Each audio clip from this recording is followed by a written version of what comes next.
Don't cry, my sweet girl. Nothing I say is written in stone.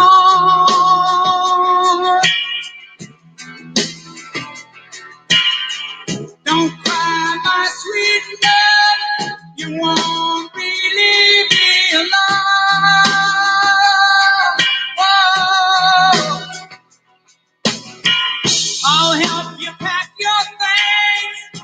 I'll walk with you out to the car.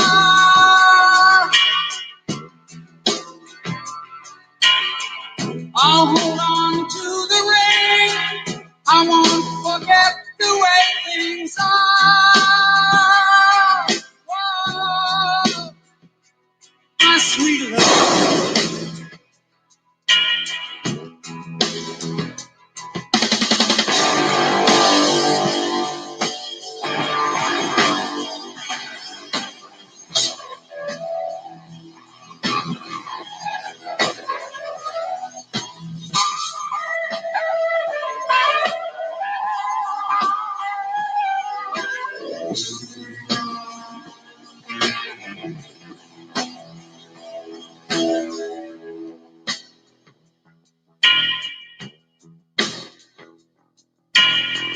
Your disappointed eyes are haunting me like my big lies.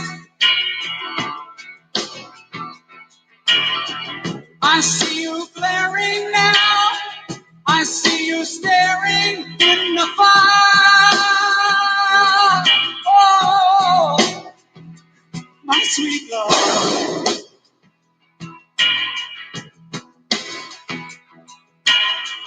Don't cry, my sweet girl. Nothing I say is written in stone.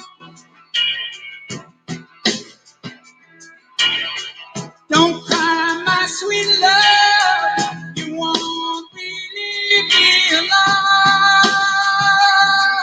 Oh, my sweet love. My sweet love.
Don't cry, my sweet girl.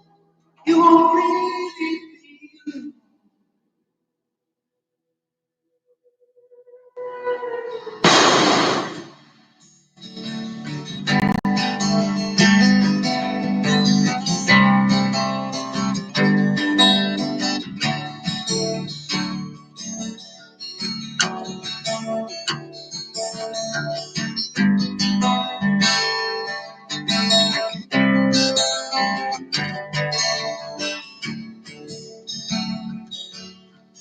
Though the river flows gently to the sea, he was on the shore, rooted like a tree. She was here and there, riding on the wing. Through it all, she heard his call and gave it all she gave. And though their love was hanging on a limb, She taught him how to dance and start again. And all their love was hanging on a limb. She taught him how to dance. She taught him how to dance.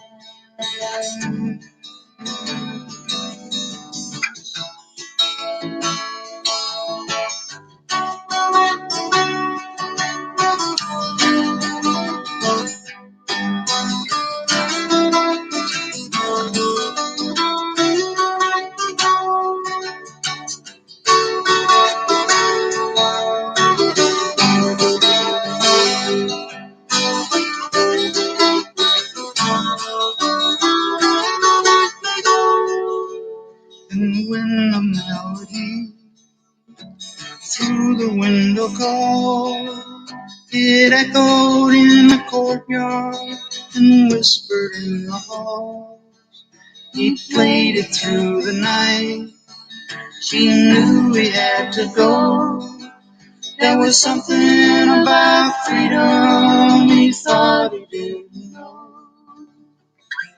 And though their love was hanging on a limb, she taught him how to dance and start again. And though their love was hanging on a limb, she taught him how to dance. She taught him how to dance.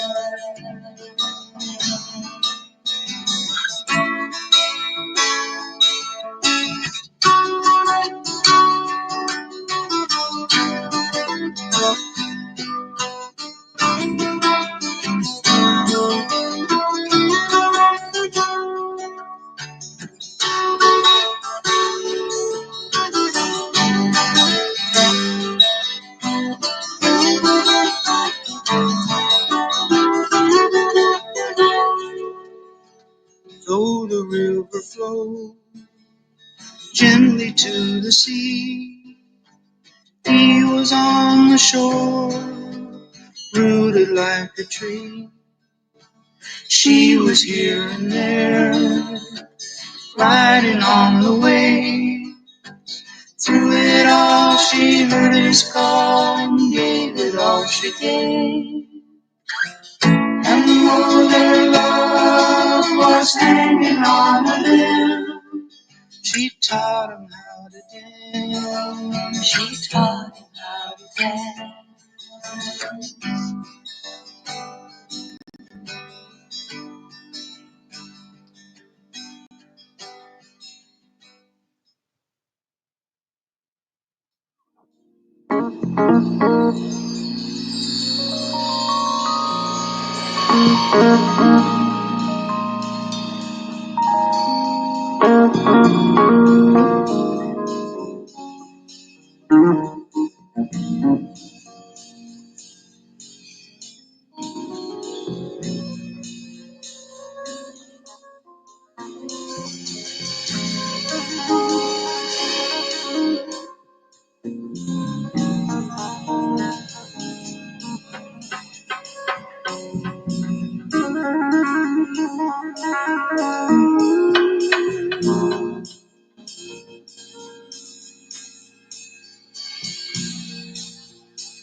But I'm here, you know, I may as well play it out now. I may as well run out the fucking line, right? So it is what it is, and that's what I'm doing.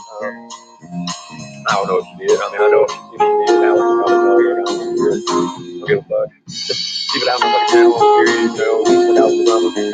I don't bring something out. I don't go in his live catching spirit because of Anthony Cruz. Because I know he can't fucking stop himself from burning around like a little card, man. He's a little fucking retard, man. He's a little retard with a brain that never fucking fully developed because he probably the thing is, his survivor story is a survivor story of him being a predator, not getting preyed on. Anthony is a predator. He preyed on some children. I personally believe that, and I believe that's what that about. Man, that's why I call him Brandon Cruz, man. So it is what it is. How's it going out there, Brandon? Doing all right there, buddy? Doing all right there, Fred? Predator. What do they call them? Predators. Predators. Hell, I don't know. That one guy on fucking Snapchat, man, he was like, I'm a predator, and I'm like, what the fuck? What are you talking about? I think Anthony Cruz said that. Hell, he can't even get his you're right. He's such a fucking idiot, man. Such a little retard. Yep, Anthony, I called you a retard. What are you gonna do about it? Go off on somebody else because you can't get to me, you little pussy. Well, I did that too. You can blame Anthony too, 580. Blame Anthony and Nunya for getting died. Boy, oh boy, God almighty, I had a boatload of stuff on 580 too. It is what it is, man. It is what it is, and that ain't no fib, American smokers. American smokers seem like he wanted me to, or she, or they wanted me to put Alex's shit out on Front Street, and I don't do that. It's not my place to put Alex's shit on Front Street. If he wanted to talk about it, he'd talk about it, right? He's a grown ass man, he can do what he wants. I don't care what he thinks about me though. If for some reason he was like, oh my God, Nunya, you're right.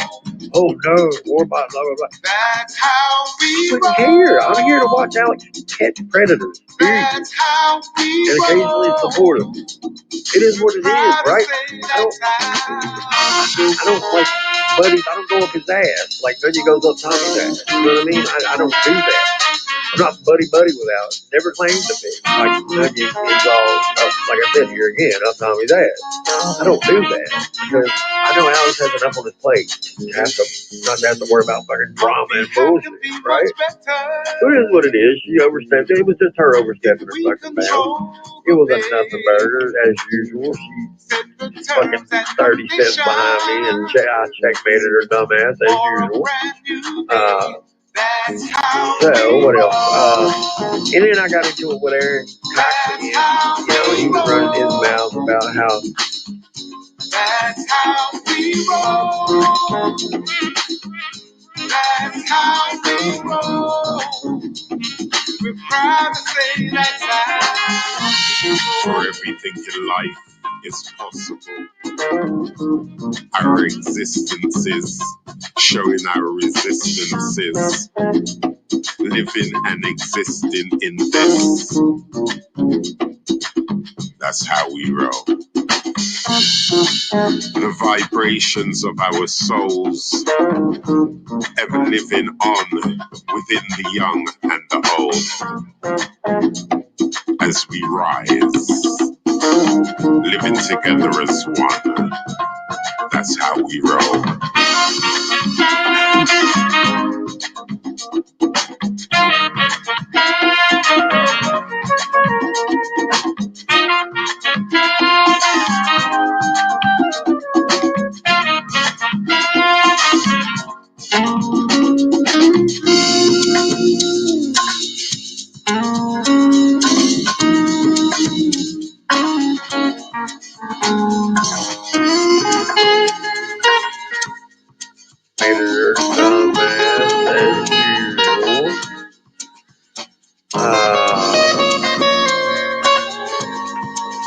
So, what else? And then I got into it with Eric Cox again. You know, he was running his mouth about how she was like, had her 8-hour panel, and he was like, that's not bragging because she was just playing old people shit. Dude, listen, she could play old people shit for 8 hours and be murdered the whole fucking time, in my opinion. That is murder. That is murder, man, because she got no creative bone in her body. That's her reaction. She claims, you know, I mean, goddamn, how many fucking things did she have about NTF, for God's sake? Cock. You didn't say she wasn't sparking out about her, you dumb motherfucker. Do what I said. The only thing that you say fucking this is channel. Dude, it is unreal. I mean, so shut the fuck up. Also, you're a liar about your fucking ex. Let me bring that up again. She's still gone. Aaron Cox married this woman that I call Martha Dump Truck because she's an onion junior, looks like a planet. Which is fine. I like big women, and I cannot lie. You other fellas cannot deny. And that's the goddamn truth. I like big women. It's no big deal. It's no big deal. But anyway, he lied to everybody. He was on what he said was it. That's not my ex-wife. That's not my ex-wife at all. You're stupid. So he's expecting us to believe there's another guy with the exact same fucking name in the exact same fucking vicinity? And just happened to marry this woman. Shut the fuck up, Cox. You, my God, what a fucking, just an absolute moron, dude. Just own that shit and move on, bro. You look like a total fucking jackass and a fool right now, dude. Seriously. You really fucking do, bro. I know you think you don't and you think you're Barney badass and all this shit. Motherfucker, you look like a drowned goddamn muskrat. So shut the fuck up. You ain't got nothing on your side. You ain't got God on your side. You ain't got shit on your side. I put you in your motherfucking place again, bitch, which is the fucking corner. Get in the corner, motherfucker, and put your nose on the goddamn wall. That's what you deserve, bitch.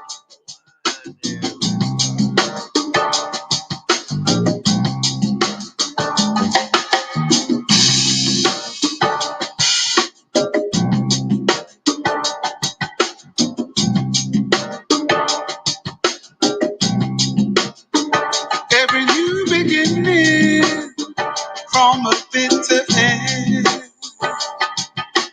carries the message that creation sent. Songs of freedom from a world away. You'll find them in the music Coltrane.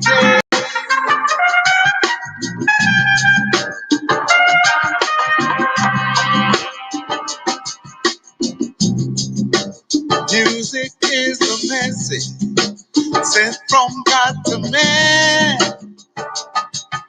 Listen closely, you will understand. It's all around you, but do you appreciate? That is what we need to make a brighter day. And that's the way it's always been. Music is the message creation sent. And that's the way it's always been. Music is the message creation sent.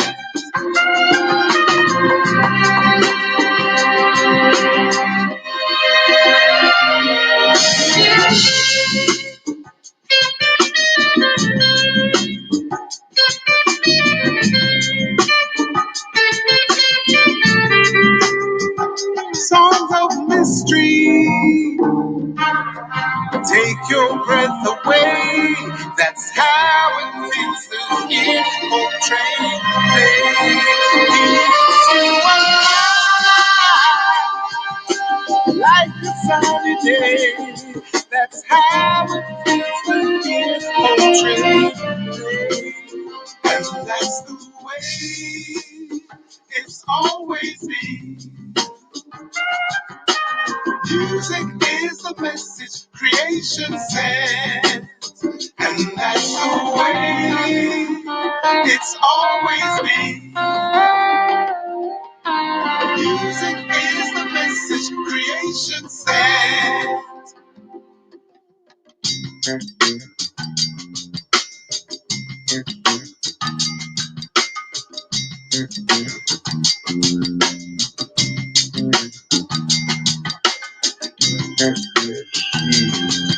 Nugget Jr. looks like a planet, which is fine.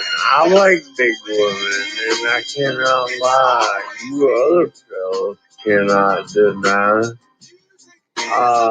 And that's the God's truth. I like big women. It's no big deal. It's no big deal. But anyway, you know, he lied to everybody, Steel Dawn, and what he said was this. That's not my ex-wife. That's not my ex-wife at all. You're stupid. So he's expecting us to believe there's another guy with the exact same fucking name in the exact same fucking vicinity. And just happened to marry this woman. Shut the fuck up, Cox. You Hey, just because these NarcoPaths have like all day to paste different faces on different bodies, Fellowmon style, down in your little cubicle in the basement, propaganda central headquarters in your 1984 LARP.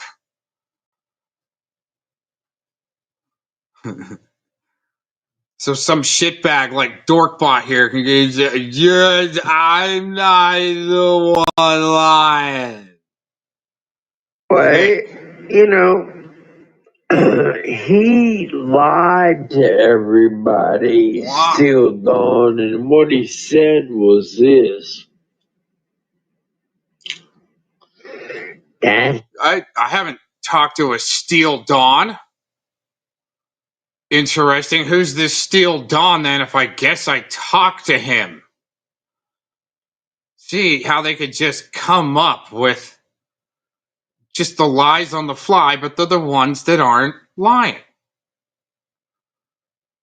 That was an hour ago. Here, let's listen to this in real time, almost real time. Lion bot, hypocrite bot. But you know, I guess it's until I go away. You're gonna have a super fan club. And I mean, it's always that group in school, I guess, that's going to be jelly and just start lying about you. It's almost like the golf club. Sorry if anybody was in the golf club, but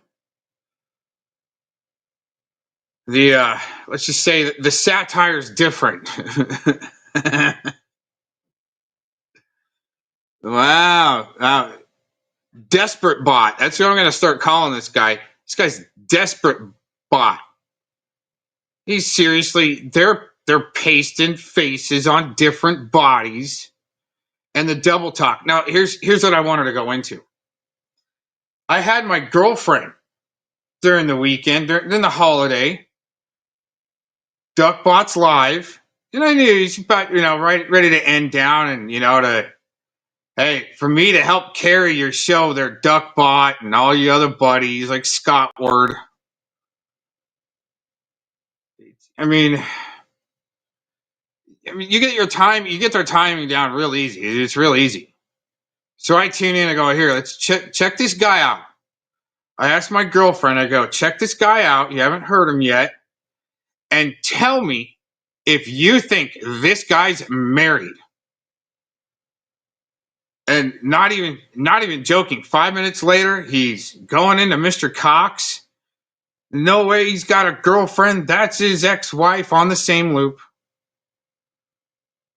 Right? And she goes, there's no way he's married because his woman would not put up with what he's doing right now. And it just, I mean, on loop like that, yeah, it's like, they're between the chat rooms and on the phones and in their, private VCs, their voice chats, and they're on it. They love it, right?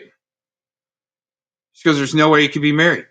I go, well, what if I told you that his wife is supposed to be some type of like fancy lawyer? She's like, no way. There's no way. As a matter of fact, there was some recon missioning going on this morning, and I almost did start up my live stream with my girlfriend on the phone, and we were gonna just troll you back. So all the fakes and frauds that go around, oh no, that's not his girlfriend. That's AI. That's AI. I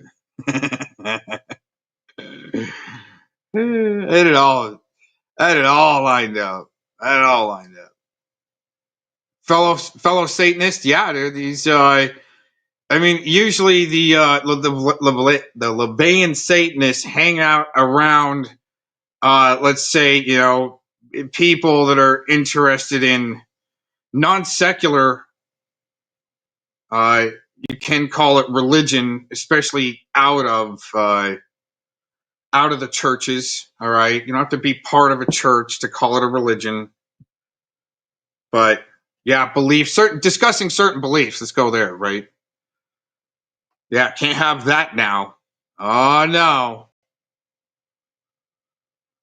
Desperate bot can't even get the right victim in his stories. Yeah, but there's I mean, it just looks more than just some desperate shitbag little super soldiers that are dumpster diving on the internet.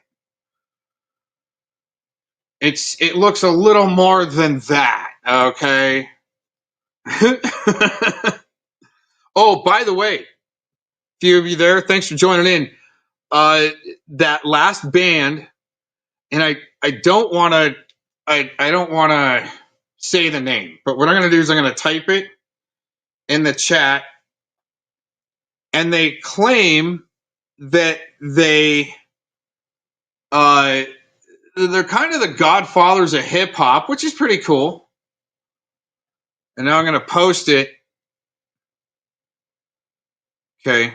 Because if I say it, then fellow Mon will get the green light to start trolling them. It's because Mr. Cox was, yeah, those guys, I mean, a really old band. And I tell you, yeah, they're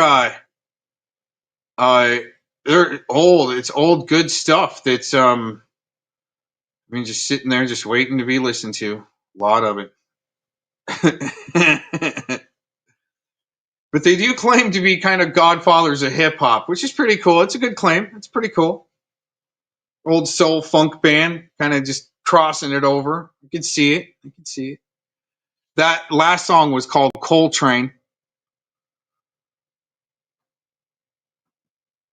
And then that first song was an old Neil Young song right at the beginning. I wish it sounded better on your side, but it doesn't when I'm out in the shop. But yeah, the first hip hop band, let's just say the hip hop band, was pretty chill. How we roll. And then we were putting duck bop with it. All slowed down. Not my ex-wife. That's not my ex-wife at all. You're stupid. So he's expecting us to believe there's another guy. Why do you guys really have to get down to whose ex-wife is whose? And then pinning pictures on bodies that aren't, or I mean, it's not hard to remake a deep fake, but that's all right. Hey, at least you guys keep on contradicting yourself. Do I like women or Well, yeah, my girlfriend would. I mean, she laughs at you guys. With the exact same fucking name and the exact same fucking vicinity. And it just happened to marry this woman. Shut the fuck up, cock. My God, what a fuck.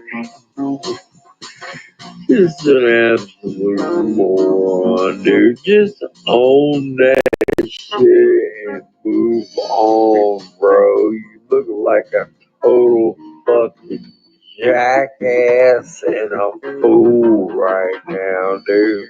Seriously. I think he's seriously butthurt that, you know, we keep on. I mean, the more this guy wants to talk, I don't even have to look him up. Just, you know, you start making jokes and something's going to be over the target of this guy. You really fucking do, bro. I know you think you don't, and you think you're Barney badass and all this shit. Motherfucker, you look like a drowned goddamn muskrat.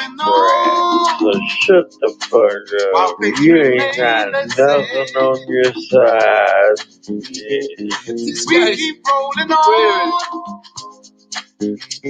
This guy's almost like a waterlogged polar bear that all of a sudden made his way into Hawaii somehow, thinking he's on perma vacation, living in the basement of his brother's house, and saying he's got a wife, but really, I mean, it's his brother he's jelly of, and he wants people to attack his brother and pull the rope-a-dope, and so he's going to sit there and lie about you. And there's been other over the targets where I'm just like, you know, I'm just gonna come up with a joke here, and you know, and then what happened with Mass One, and you know what happened there. All of a sudden, hey, that really happened, and there's a reason why. And then you know, I had to tell him or ask him. I go, do you know why they use clairvoyance in criminology to help solve cold cases? And he's like, well, I basically asked him, you know, he goes, yeah. Why, you won?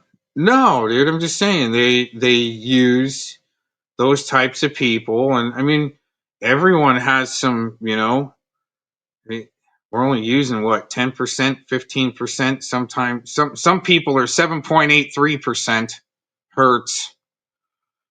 Oh my gosh. But, you know, I'm telling you, it's you got to watch out for the beat makers and the engineers. And especially the bad engineers, like the way some cars are designed and stuff like that. Holy crap. They got my stream for community guideline last night. You know, Shizzle, there might be a reason that certain characters come around to try to blend in. And past affiliation would probably dictate that there might be something there, because it seems like certain characters will come on. For instance, Madria coming on your stream and all of a sudden flashing her tatas and her little. I mean, she denies that there's a super fan club that she has, right? That'll insta strike, you know, a stream for you right when you show the tatas, like. All of a sudden, right before we say we're going to end with, you know, the stream and Philemon with 4 hours, and we announce 3 hours, 45 minutes in. Hey, everybody, thanks for joining. We got just a little bit left. We're going to end out at 4 hours. And then right at the 4 hour mark, the stream goes down for pornography where there wasn't any pornography. But I like putting that stuff to the test for a long time. And yeah, interesting that's just a for instance with Madria, right? But there might be other things going on there, especially some butthurt RSOs where their pedo protecting ass judge was help getting them restraining orders for getting put on blast for doing some pretty gnarly shit. And of course, when the good side wins, God forbid ever, right? You're going to have some pretty pissed off people that are going to do desperate things. But I'm telling you, they're taking this one all the way to the top. They're trying to, just me saying I don't want to see PEDs on FM or AM radio or even the ham radio is going to shake and rattle and roll some shit, yo. And to get, here's the thing that I came up with earlier is it seems as though no shit, Bird fucking wins, dude. Holy shit. Right? Uh-huh. Dude, that's historic precedent, and we can't say much, I know, because anyway. Woo. Yeah, to get some you know what I go back to though on all that is when that shitbag RSO was out in Fort Collins and his CD's skipping, and he's got his big stadium speakers in his van, and his chomo rap van, kidnapper van and shit. And all of a sudden this disabled guy comes out of the woodwork and he's just like, shut up. Yeah. And then the disabled guy's all of a sudden throwing a freaking salad at him. He's picking off the ground of leaves and weeds and throws it at him. And the disabled guy gets thrown to the ground. And the RSO, nothing happens to RSO, even though it's on, it's publicly released. And you still got a judge protecting that shit, yo. Holy shit, man. But it's rare when you actually got an activist to follow through. But what I was going to say is I saw Bird pop up. There's and not in Bird's case though, but in my case, there's more, and even before the internet days, there's more dirty cops and dirty judges going down than I'm being threatened to be, like, let's say, indicted or subpoenaed. Okay. I haven't had any of that yet. But I've seen enough dirty judges and bad cops and enough protecting of the sick shit. And you can complain all day on who's responsible for what, but until you actually are able to make that change, it's just barking on the internet. And holy shit, man, there's some serious shit being uncovered.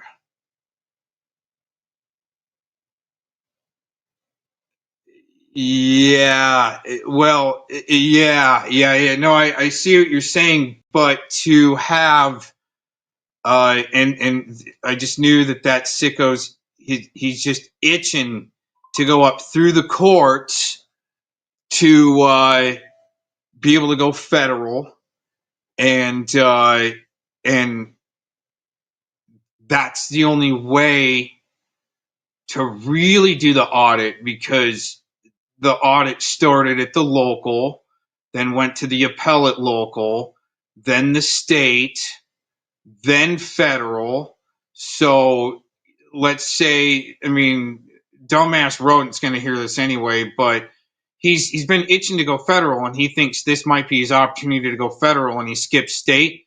that's on him. He's the dumbass for, but especially with AI, with these sick fucks thinking they're gonna get themselves off of the registry to gaslight people, huh?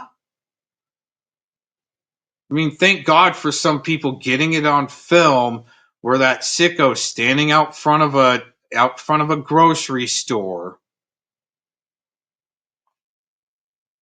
with a state actor costume trying to shake hands with families as they're coming into the store to tell him about his radio station. This motherfucker shouldn't be on FM radio, shouldn't be on AM radio, shouldn't be on ham radio.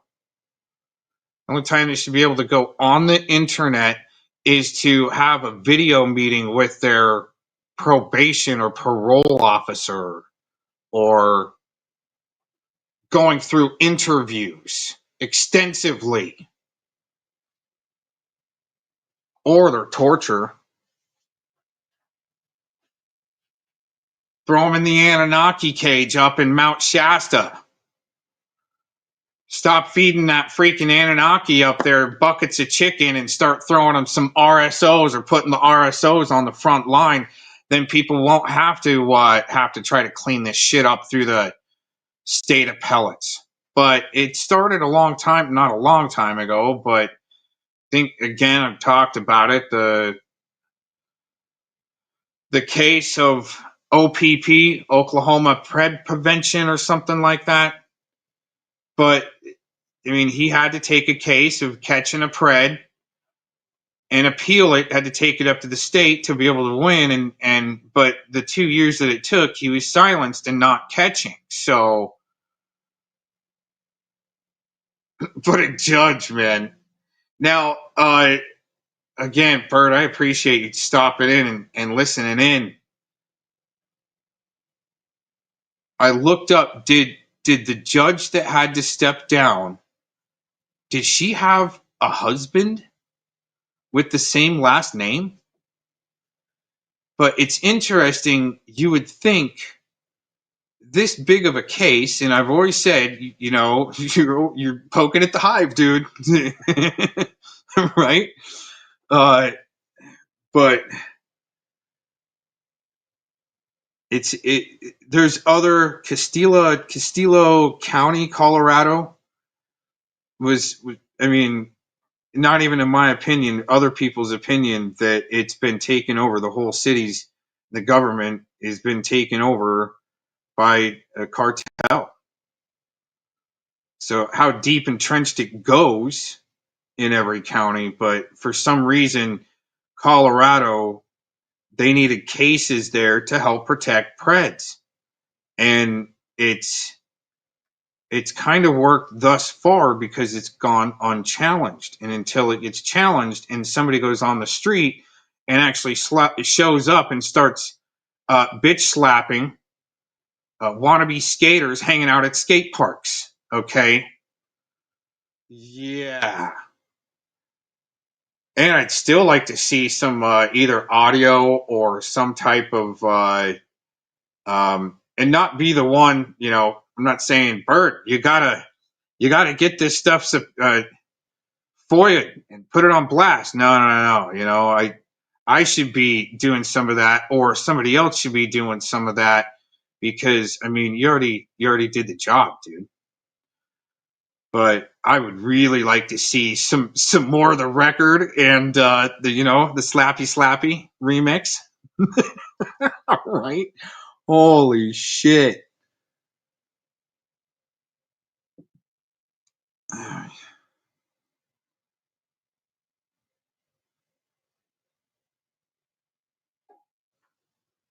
Well, there's a male box burger judge, from what I found, and of course, they're not going to.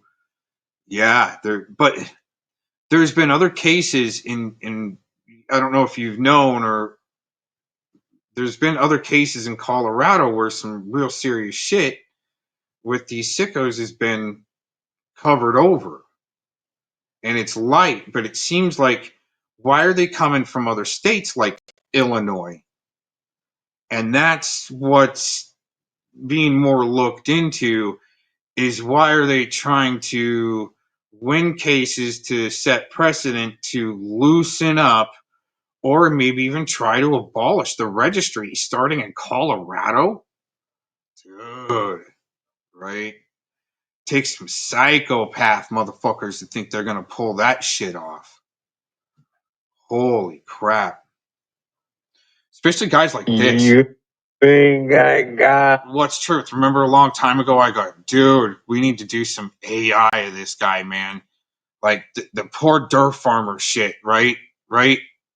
Pulling up and using in in GTA 6 some long range, well, still it'd be close, some missiles and shit like that in his little trailer. Oh my gosh, man. Holy crap. But yeah, this guy is going to be, especially slowed down like this, all wrecked, sounding all wrecked. Oh my gosh, dude. on your What side. what a cartoon character. You ain't got shit on your side. I put you in your motherfucking place again, bitch, which is the fucking corn. With lies? With lies. Oh yeah, by the way, I believe this guy, just like Bird owns Shiva's face, this guy has been purchased along with Rodney Rottenfoot on as far as their likeness and thereof, as far as a copyright. And it's what we're doing. We're just coming up. It's like Philemon. You became a character a long time ago in your fantasy LARP land, and you didn't think people were going to catch on to like what you're doing, and all of a sudden you're like in cartoons and shit, unless you wanted to be. But I mean, you can't play a good villain, but be the NarcoPath. All right. I mean, if you're gonna play a villain in the in the grand LARP show scheme of things, okay, I mean, you're not very good at it because you're not getting it. I mean, it's about, if you're gonna be in NarcoPath land. I mean, people are gonna make the news, all right, and there's gonna be videos made on a video production platform where then all of a sudden you got these tough guys screaming they're stalked shizzle, okay? And it's not good, okay? It's showing that the pussification of America worked, okay? And Canada. Oh my gosh. I hope everything's going good for people up in Canada, even though the new prime minister, okay, is kind of, I'm telling you, shit's gonna get crazy. But it already is. So I'm not here to capitalize off of it. I'm definitely here to report social media news Saturday morning. Thanks for joining in. And where we make, I mean, well, I gotta say, well, me and the dog make cartoon characters out of shitbags like this that want to lie about people and create a lot of crazy shit and be closely involved with characters, especially JT Colfax, that was, again, heard it plenty times here, once upon a time was the main suspect in the John Benet Ramsey murder in Colorado. Amazing, right? Why are these shitbags, especially like the rodent, right up in your face? But anyways, yeah, they want to take it all the way to federal. No BSing. Anyways, yeah. Total cartoon character, dude. What a tool. Get in the corner, motherfucker, and put your nose on the goddamn wall, because that's what you deserve, bitch. For lying to everybody. With no rhyme, no reason. Fucking lying, motherfucker. I hate, man. Oh my God. It's That's how we roll. He could be like, yeah, that's my ex-girlfriend or my ex-wife. What are you gonna do about it, bitch? Fuck you, man. Yeah, I love her, man. Or you, I mean, obviously they loved each other at one time, probably, right?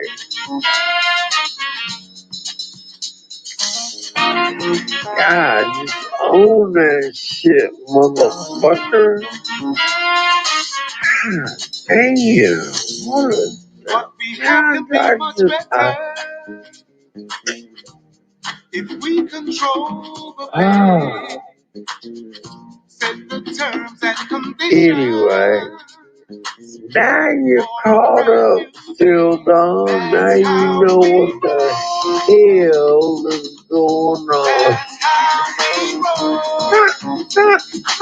That's how we roll. Oh, we sat and laughed at Dungeon's dumbass all day yesterday. It's like, I'm gonna tell Alex, my whoopee has been, I ate my crayon, Alex. Can you help me? I think I took the wrong kind of acid. Alex, can you help me? The brown acid is bad. Where? Oh, Alex does not want to hit. You know what's funny though?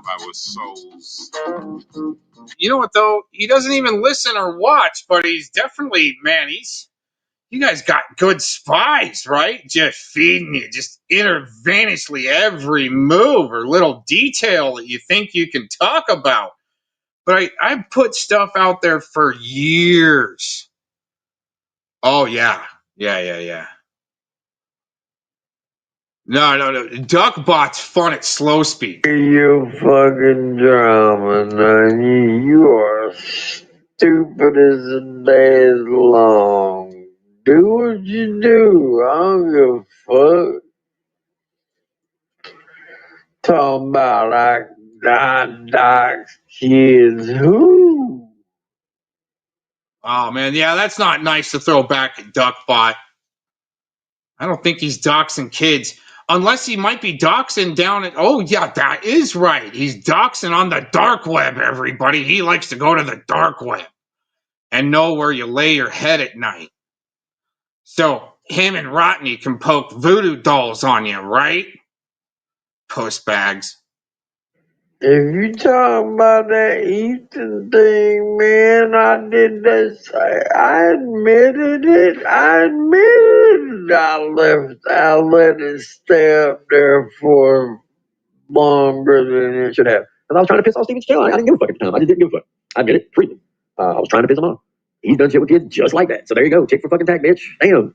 This bitch acting like I'm fucking doxing all these kids. But show some motherfucking receipts, bitch. When I talk about how fat your fucking kid is, that ain't no fucking dox. Maybe when you start doxing moms and single moms like that, you're doxing the locations of where kids at. Are you guys in the business of trafficking children? Oh, why are they up in the pred catchers with CP suspect Ed? Wow, amazing, right? Dummy. These guys don't have any credentials, but they're playing tough guys like it's like the urban disciples. He thinks he's catching pred. But they don't want it. Felomon doesn't want anything to do with it, right? Come on, dude. It looks bad. Talking about your kid. I'll tell Alex every fucking second of what I said about your fucking kid. Because you run your fucking mouth about children. So why can't I? You talked about NGS kid being fat, you and Becky. So why can't I say it about yours? See, that barking dog. Right? We got that other puppy mill nailed down for a long time. The morning barks and farts.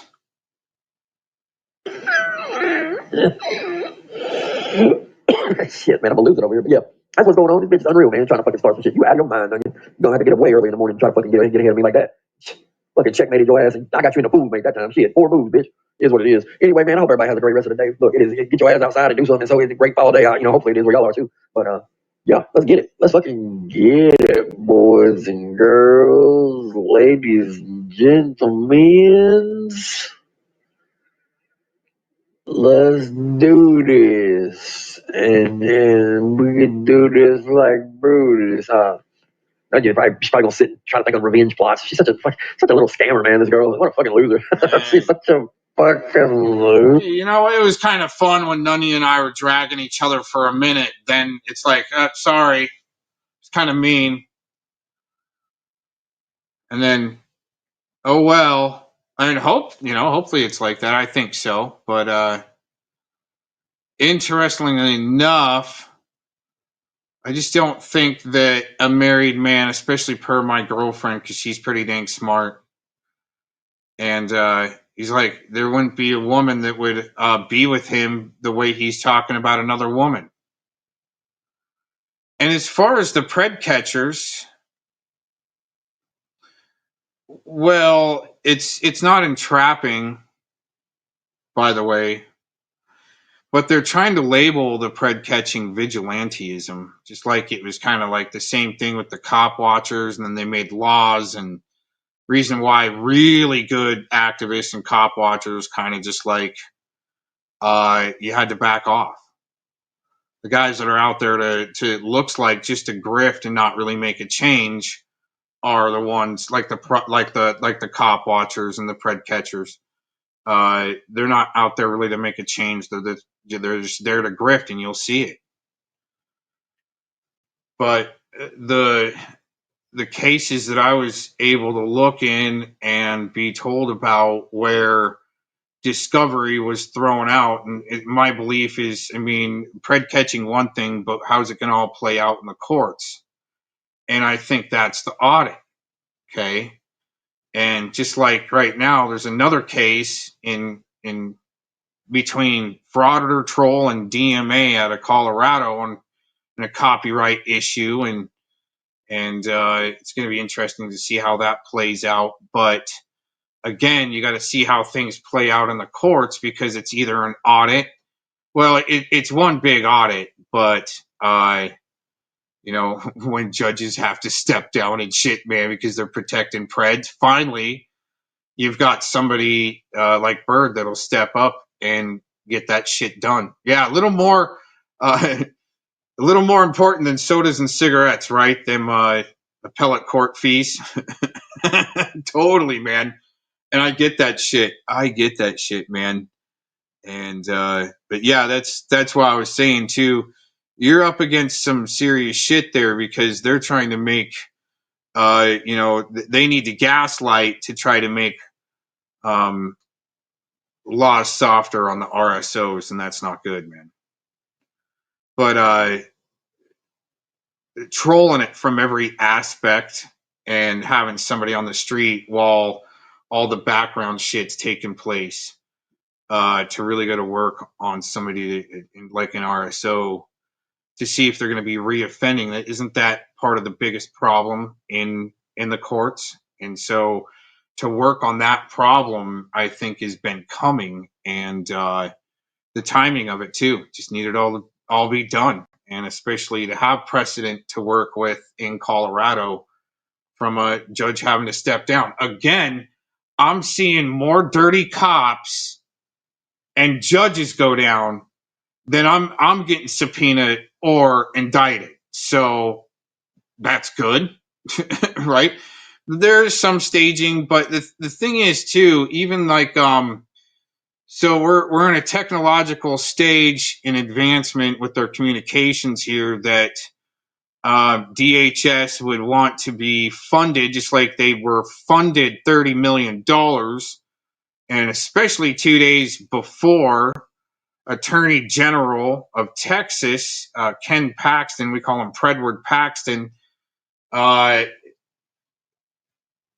right before he was let off of his impeachment a few years back, just like a day or two right before that happened, the DHS was funded $30 million for online policing. So there also is going to be other funding to embezzle, in my opinion, to do suicide awareness, but it's still put into the company that would want to take that and have a little crisis on the internet to help even raise suicide awareness.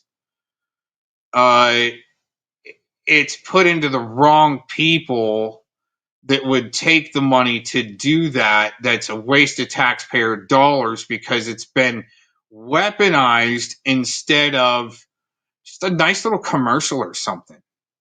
Department of Homeland Security suicide awareness video. Please watch this, and have Silicon Valley put it in their algorithm instead of weaponizing sickos, murderers and rapists, and all these other sick fucks, and making them into confidential informants to LARP out and product place certain shit. It's disgusting, vile. To call themselves activists, they shouldn't be out gyrating their hips to skipping CDs and beating up half disabled people when they get salad thrown at them. I mean, why be such a butthurt bitch that you got to beat up a half disabled person because they threw some tomatoes at you and you want to be on stage? Okay, there's a little more going on there, and then all of a sudden you got judges stepping down. Okay.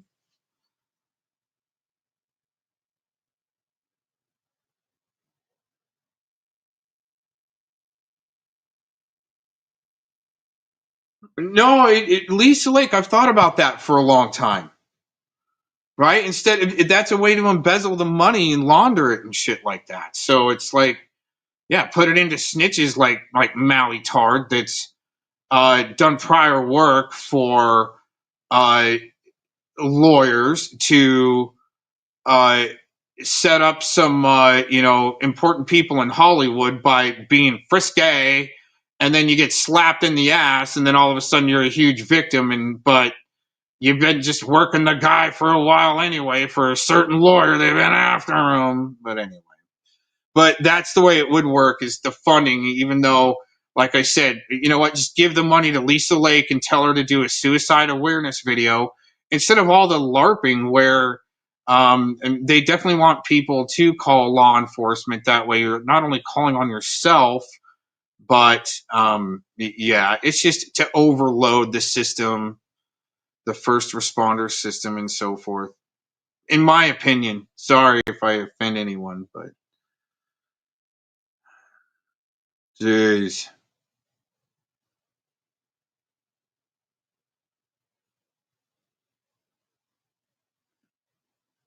Well, he'll probably end up Angel will probably end up becoming a governor, but he's the attorney general. But it's even, I think, Lisa, if you remember, there was some things where oh, you guys don't need to spurg in my chat like that.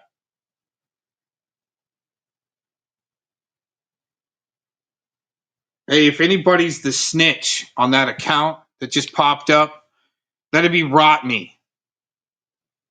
That'd be Rotney calling my courthouse saying I'm making crazy posts on Facebook when I don't even have my Facebook activated in 5 years.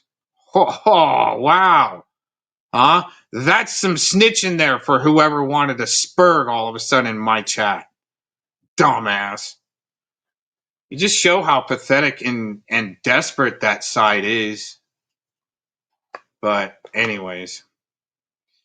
But I think that's, I mean, if they're going to get 30 million, like DHS, 30 million to become online policing, they're going to have to do some awareness videos too, right?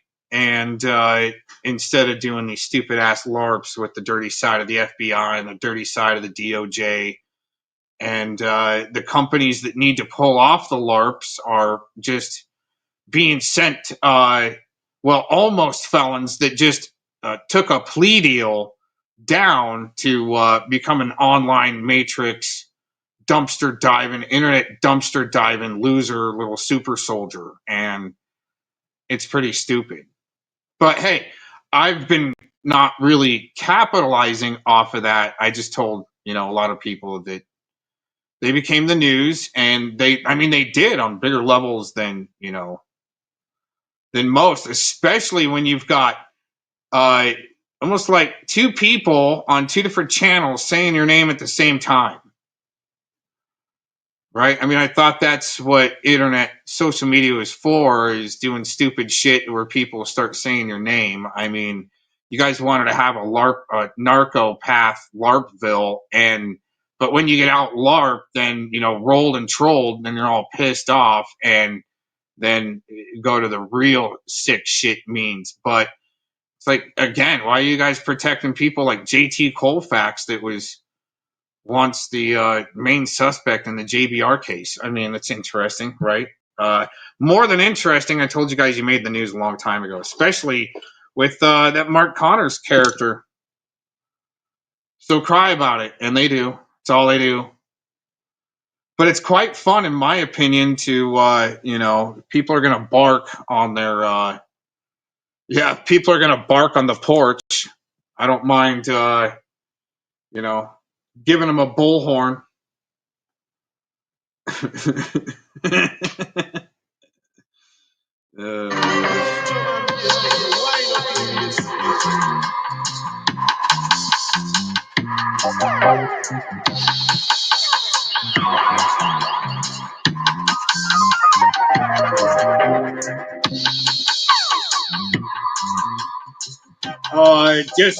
Just a few moments ago, John Davis writes, I don't know where it was at, what post, putting Ken Paxton on blast. It's a huge disappointment to your wonderful Lone Star State. Livingston, Texas is in danger because of Ken Paxton's failure. He let a child predator go free. Go to your search engine, and just all you got to do is search Predwork. Livingston, Texas. Yeah, amazing. They had him in the paper and everything. I'm looking at it right now, and it's there's extra steps that people, I'm telling you, just threatening to either run for sheriff or something like that. That's no BS, and all you got to do is threaten. And I had to do it. There were veterans that were starting to drop dead in a VA clinic in Phoenix. It was starting to become a body count of long wait lines, and they're literally being veterans dropping in line, and it wasn't good. So at that time, I threatened it. Do I got to run for senator or Congress? And all of a sudden, your family's being doxxed. Your ex-wife has got pictures of some other chick pasted on her face.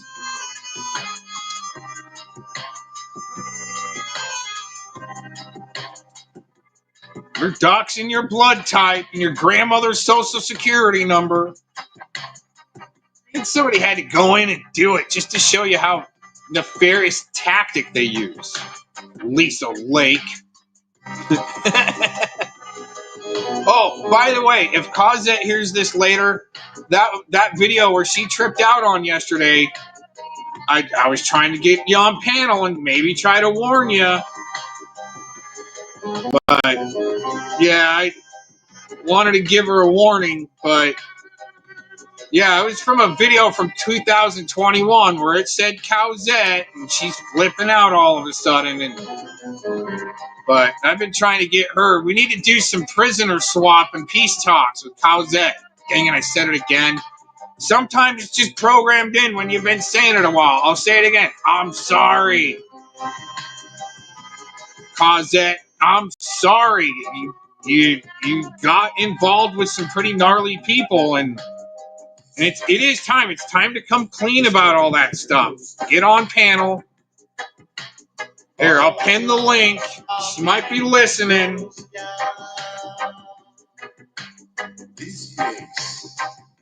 It's going like a ghost town.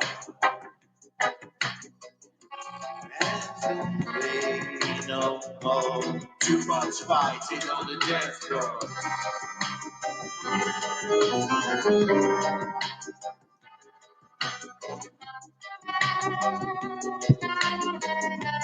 Thank God for American heroes like Bert, all right? That way I can just go fishing. I don't have to worry about so much shit.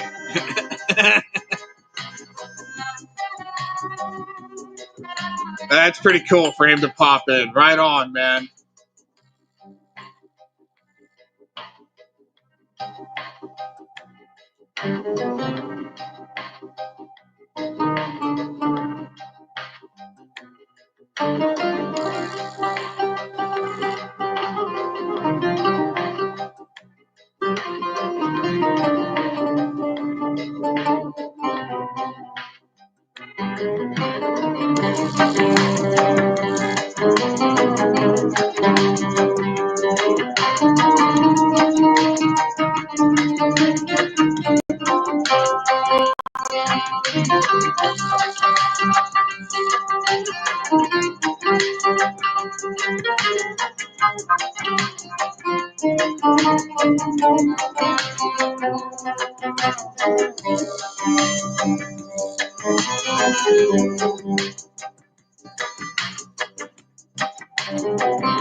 Freemasons are builders. I don't think that means that every carpenter in the world are Freemasons, Herbie.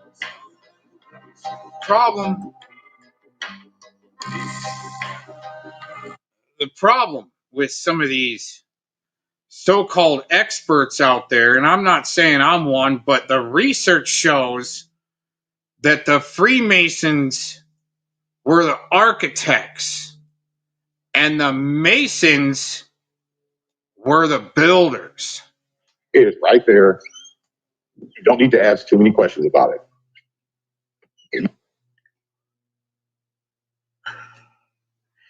Freemasons are builders. I don't think that means that every That's what we've been reduced down to. Geriatric super soldiers that need to put their teeth in before they start speaking. carpenter in the world are Freemasons, Herbie. You can be like, oh, our pastor lied to us. There you go. That Get forward to this you're crap. stuck under the spell of religion and fear of God.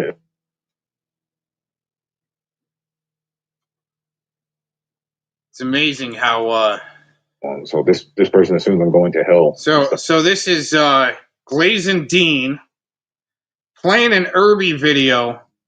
So she calls him. I call him servants sometimes. But it's just funny to me. Sorry, not sorry, but it's funny how he's gonna talk about me and then she's gonna use what he's saying to talk about me. And it just doesn't sit well. It's kind of just sus. All right. Stuff like that. It's more sus than anything else. Crying to God on my deathbed. So there's Philemon telling Lefty that is what Jews say about Jesus. Good luck in your deathbed, UD. You'll cry it to God then. You know what, Philemon? I think you're going to have an awful lot of explaining to do yourself there, buddy. For what? Oh, wow. Oh, now all of a sudden, Glazin Dean's over the target. When I've been saying that for a long time.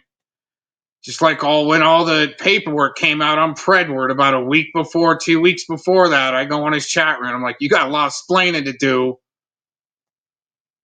As they're sitting back watching, waiting to weaponize whatever they can for their geriatric clout contest as they're internet dumpster diving.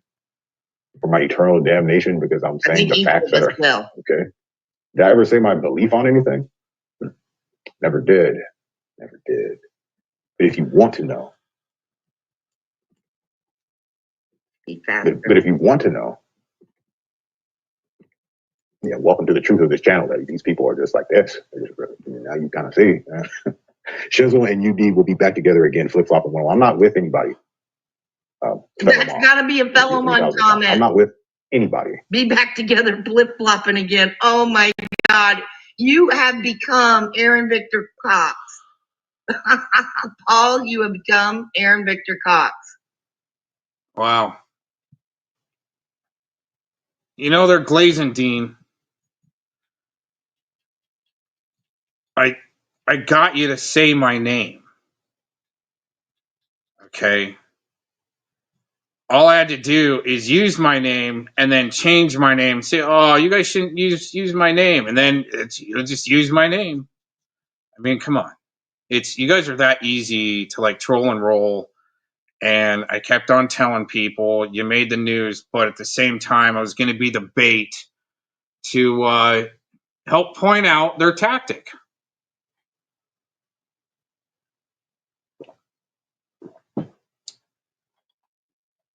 You got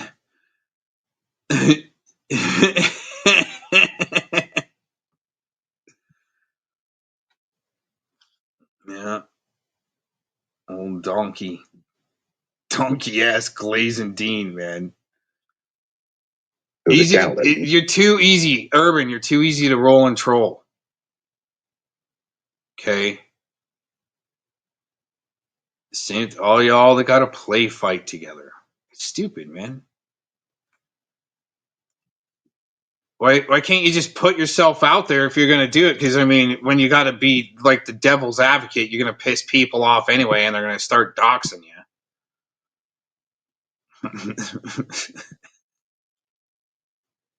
People are just like this. Now you kind of see. Shizzle and UD will be back together again, flip flopping. I'm not with anybody. That's got to be a fellow on comment. I'm not with anybody. Be back together, flip flopping again. Oh my God, you have become Aaron Victor Cox. Paul, you have become Aaron Victor Cox. Wow. All you're doing is internet dumpster diving for some type of geriatric wrench war clout contest. Isn't that ugh? Ugh. Like I said yesterday, you stay the fuck away from me, man. Straight up. I do some of the things I do, so people just stay the fuck away from me. Okay. It's kind of weird. They'll be together and friends. I guess, man. Here, you want to see how that can end real fast? I don't even have to say anything about them. I mean, one word. A YouTube history channel. Don't you remember when that Aaron Aaron. Yep, he's listening. V. Cox. Oh, yeah, I was a little busy during this time. I think sleeping. Was defending that Rex dude. These guys, he was set up in that. You're so easy to set up. I literally go to sleep at night sometimes. It's like a lullaby. Listen, cry about this and cry about that. It's like a sad country song or an old Western that'll put you to sleep. No, a more video or something. Seriously, you put it on and 5 minutes later, you're done, you're out. Right? It is. It's like a lullaby. Okay, so we're coming in because this is where I noticed he tries to deflect off the Bible stuff because he knows he's getting like schooled and owned, and things aren't going well for him. Glazing, you're not schooling and owning anybody. You're in internet dumpster diving. Then all of a sudden you find Eric Shilkerson that's just a dumpster fire. Holy shit, man. You guys are like desperate for something. The agoraphobia, but I mean, toughest people on the planet around here. And it seems like a LARP show contest funded through DHS, so people don't go active and you just sit there and LARP it out and have play fight hour every day on the internet. it takes winning appeals in appellate courts to make a change. But that's where they want the internet wars not to spill out on the streets, and their little shit bags like Tonic to be bitch slapped. Damn, dude. It looks really pathetic and desperate. This here is bad. So I come in. To award winners, okay? And I notice it. That stuff. The guy trying to lie his way out of that situation. What a wimp. I'm the one that taught this woman how to mirror a video so she could talk over him and clown him. But, sometimes you got to train a worthy opponent because, I mean, you're not getting them out of troll school through the DHS. The Ministry of Truth. What he tried to do was he wanted to get back at Shizzle in the chat room, so he used Aaron against Shizzle. And she had to use me to say, I went to his house and met his girlfriend and even his dog. The hell was all that about? Now watch as everything changes. This is your test, Shizzle. Pass with flying colors. I have no belief, so I'm not worried about it. What if life, and at the end of it, what if all the things that you wanted to happen, the things that you truly believed in your heart is what comes to fruition right at the instant death occurs? What if that's the case? There's no heaven or hell, but you lived a heavenly life or a hell-bound life, and you created everything that you have now, that you had all the control, not a hell or some fire, but you did.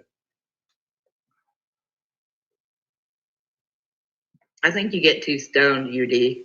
How's it going, Blazing Star? Hopefully you're doing very well tonight. Really, dude, who really gave this freaking wicked witch of Ohio a freaking big paddleboard? That's the hall pass, and if you're caught screwing around in the hallway, you get paddled.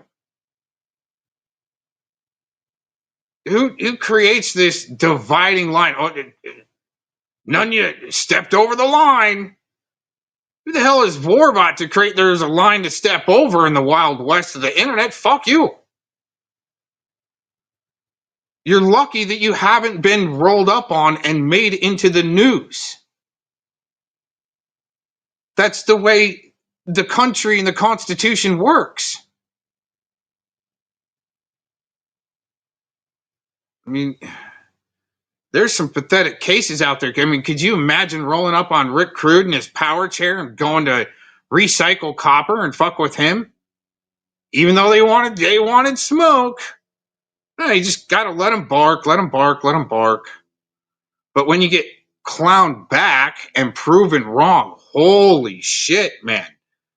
The lies and the mask. Can't even be real. Click a link, have some conversation. No, got a narrative to control. Hope so. And may Jesus be with you. May Jesus be with you. Here's your next. Jesus loves you. Here's your next DHS LARP where they're play fighting to teach you about God because oh my God, all of a sudden with Glaze and Scar, it's God is so important and Israel is so important all of a sudden. that was 101 courses a long time ago. But it seems like a DHS or dirty FBI LARP where they're funding again some type of I saw the document where they're going to start throwing in all this Israeli propaganda into your churches and communities. Watch for it. It's coming. Oh my gosh. Where's the... Oh, they're too busy going over the 101 courses so people don't know what's really going to happen next. Got it. I say, and also with you. And Shizzle.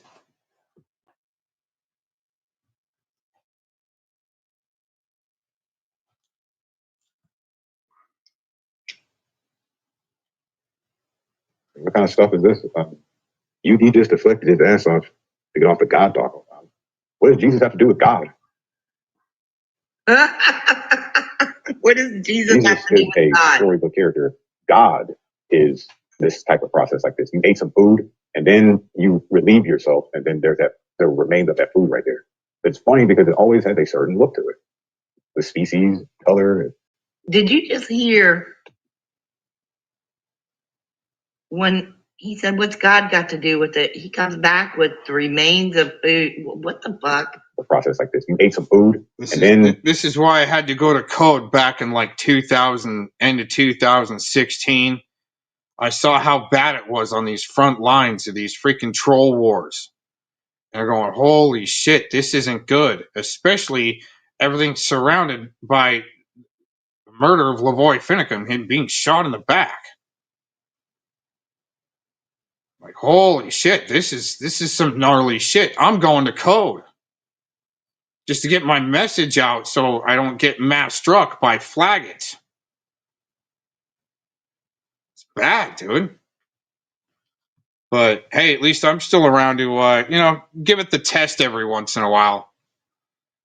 At least we haven't been black screened yet for the music like back in 2016 when I was just trying to stream my own music shows so then later on I can download them for when I go, on my fishing trips and stuff like that. Have music to listen to, like 8 hours worth. You don't have to mess with it. You relieve yourself. Mass flaggots. The remains of that food right there. It's funny because it always has a certain look to it. The species, color, it's crazy. Except when you're dealing with the birds, the stuff is liquidy and goopy in a different color. So who wrote the Bible? Let's use the King James Version. A King Faggot wrote that Bible. That's who wrote it. A faggot king wrote that shit. That's what the King James Version of the Bible. Wow, UD. King James. Project much? Fruitcake. Hey, you know what? See, I don't want to sit there and try to poke at people, and even Urban, right? We go back and forth. But most of the time I'm like, oh man, that's kind of offensive, but at least we got the right to say shit like that. And you don't have duct tape on you first, so you can't speak at all. I mean, they're trying constantly, but I mean, oh my God, even Shizzle said some offensive stuff, and oh no, oh well. At least he's got the right to say it, and he does. More than some of y'all, right? But hey, you want to really get it through the algorithms, just put it in a track. That'll get it through. And that is kind of what is under attack, the satire, to do it in a different constructive way where I call peaceful propaganda. Propaganda is legal, but it's like, so I could put on a case right now of a cop spitting in an activist's mouth and actually the spit going into the mouth. And the cop only got disorderly conduct, got a charge, and advanced rehabilitation, which is a diversion program where, so, in the whole case of that, I should actually play that. I was thinking about it. Maybe we will. So we should, huh? No one's got the freaking balls, especially Lisa Lake. She got no brass ovaries to click my join link. Anyways, that's all right. It is an interesting case, though, but for a psychopath cop to finally, be a defendant in court that's just on a tirade for years upon years, and that's how some of the Lisa. But yeah, anyways.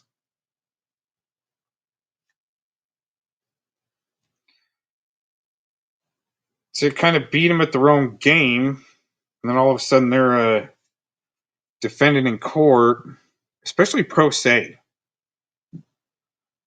Right. That's I think if you want to make a dent in things and you're gonna swing, you take these big swings, right?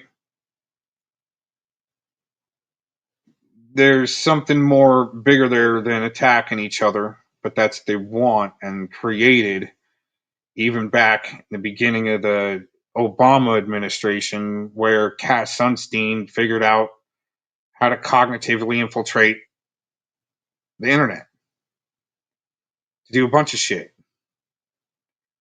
But again, to nefariously fund that through LARPs and so forth, especially launching the flat Earth stuff. That was around 2000, I want to say 12-ish from what I saw. To then get people to fight each other and it end up in arguments over, calling each other the sick words. Even in the flat Earth psyop shit. Look at Glenda up in the flat Earth stuff. Why not just let them debate it out? Oh, you got to hijack it, just like when Predward and his crew said once he got, once Predward got outed, he was like, in the background there for a minute, and then it says, oh, well, it doesn't matter. Just going to go over to the drama, start up the drama, true crime news and drama channel and just rebrand. That's what they do. And it's, again, I just, these sick fucks shouldn't be on the internet. The only time they should be is meeting with a parole officer. Okay. I mean, they can limit people in inmates' use. I guess an inmate now can rent a freaking, not a laptop, but a smaller device, a tablet. You can rent a tablet and you got limited use on email and so forth, I guess. But hey, you go into the library and you're going to see some shadow banning on certain like channels and so forth. And they can definitely set firewalls and limit. So it's like, okay, so you're going to do that to the general population, but what about the people that have already offended and on registries and shit like that? And I think getting there to make the beast, in a sense, show itself on the true intent on how to, and especially, again, why are sickos flocking to the state of Colorado? Some pretty gnar shit. Now, again, I didn't want to get into what is the mainline subject that we talk about quite a bit on this channel because of how it, the sick shit's just weaponized and just, it's gnar. But I blogged about that a long time ago. That's how I set up tacos. It's no BS in China and a few others, right? Just put out the bait for them, the box of cornflakes, and they bite. Then all of a sudden you're a target. Oh no, what's this exposed and destroyed? I want to see it. How does it work, right? Mm-hmm. Just weaponized through stupid flipping little companies that want to change the way humanity works out. I was talking earlier about the walkout a while ago, a few years ago. I want to say like 2018, 2019. There was a walkout from Google YouTube. All of a sudden, it was like during lunch one day. It was around Halloween, actually. I want to say Halloween, like let's say 2018. There was a walkout. You look it up and search it on your search engine. But it was like a worldwide walkout of Google YouTube, and they protested. And I can't remember exactly what their excuse was to protest, but yeah, any which way to start like a debacle or something as far as a big movement to be able to track, flag, use the AI, simulate, and then see who shows up is but I've been seeing to it for a long time, but it still, in a sense, like, okay, so for instance, I actually wanted to do a stunt and actually go do, and it would have been a fun stunt just trolling everybody out at the Malheur standoff in 2016 and do some poking around, right? But come in just, well, I mean, I'm not going to tell you exactly what that stunt would have been, but just to kind of troll each other, it would have been worth it. I really wanted to. But maybe someday, I will tell you that maybe someday I can save up enough. I really want an electric dirt board to replace. I had a motorized like 4x4 skateboard that, I mean, it was fun to rip around the Arizona, like after it rains, right when the mud or whatever is just getting tight enough, right, starting to dry up a little bit, right, and it's kind of hard. And yeah, to replace that gas would have been fun to be able to afford now the electric dirt boards and get some of that on film. And that's what I would have wanted to do, is get on a dirt board and actually look like it would have been good riding terrain up there in at the bird cage, all right, in Malheur County. Is it Malheur County? Yeah. But yeah, go up there and ride a dirt board around, have a flag on the helmet, you know, all suited up to where no one knows who it is. And that's well, it's in the past, some of that stuff is, I mean, I've been known to do some pretty fun stuff, and those were the days. It was fun stuff. I'm glad I'm retired.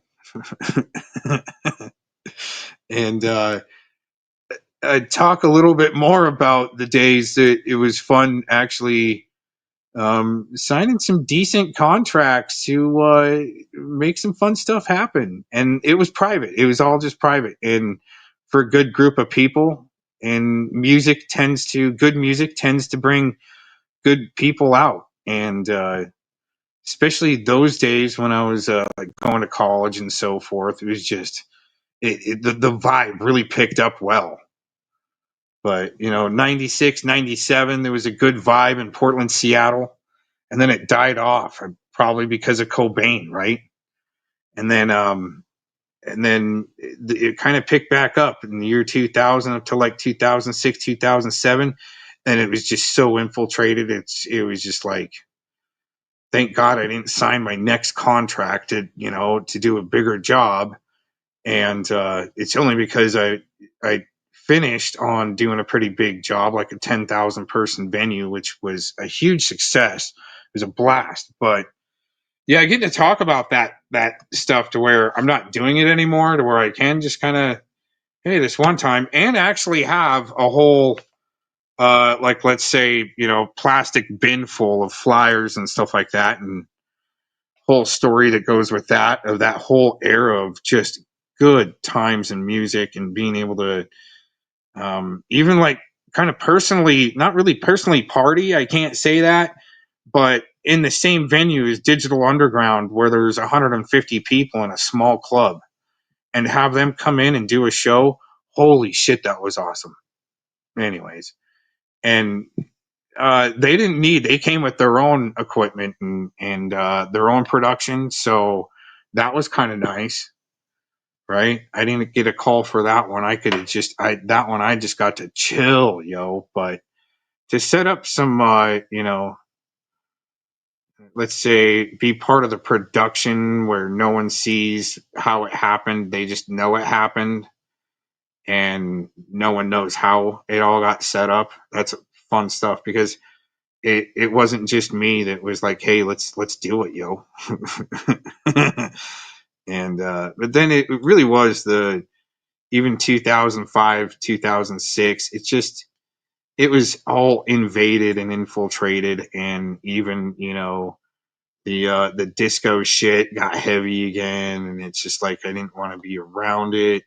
But when we all kind of started out, it wasn't part of it, and it was an influence from a connection because this cartel's trying to bust in, and it's not cool to see when that goes down, because then it perverts the good vibe with pure music, when you're getting people that are just coming together even on a free capacity to where they just want to be, they just want to jam. Portland's pretty good for knowing just people just show up to the barbecue and just start jamming. It's usually a good vibe, and they're not playing covers. They're not sitting there doing karaoke. So totally different vibe, and the way things worked out. But anyways, appreciate people listen to me rant for a minute, and I'm always about trying to come up with solutions. Till people want to get stupid, then I got to get stupid, and then I don't mind getting stupid, but don't cry when I can get more stupid because you wanted to get stupid. Yeah, you might end up like Sergeant Fahey here. Holy crap! Wait till you get a load of this court case I was telling you about earlier. Let's just start over with this. It's only like 40 minutes, okay? I got some stuff I can take care of. Freudian slip there. I meant John Fahey, the prosecutor in the Cop Tua case, managed to straddle the line between defending and prosecuting the former state police sergeant so insultingly that I decided to make an entire video just to expose how much of an unethical clown he actually is. Let's talk about it.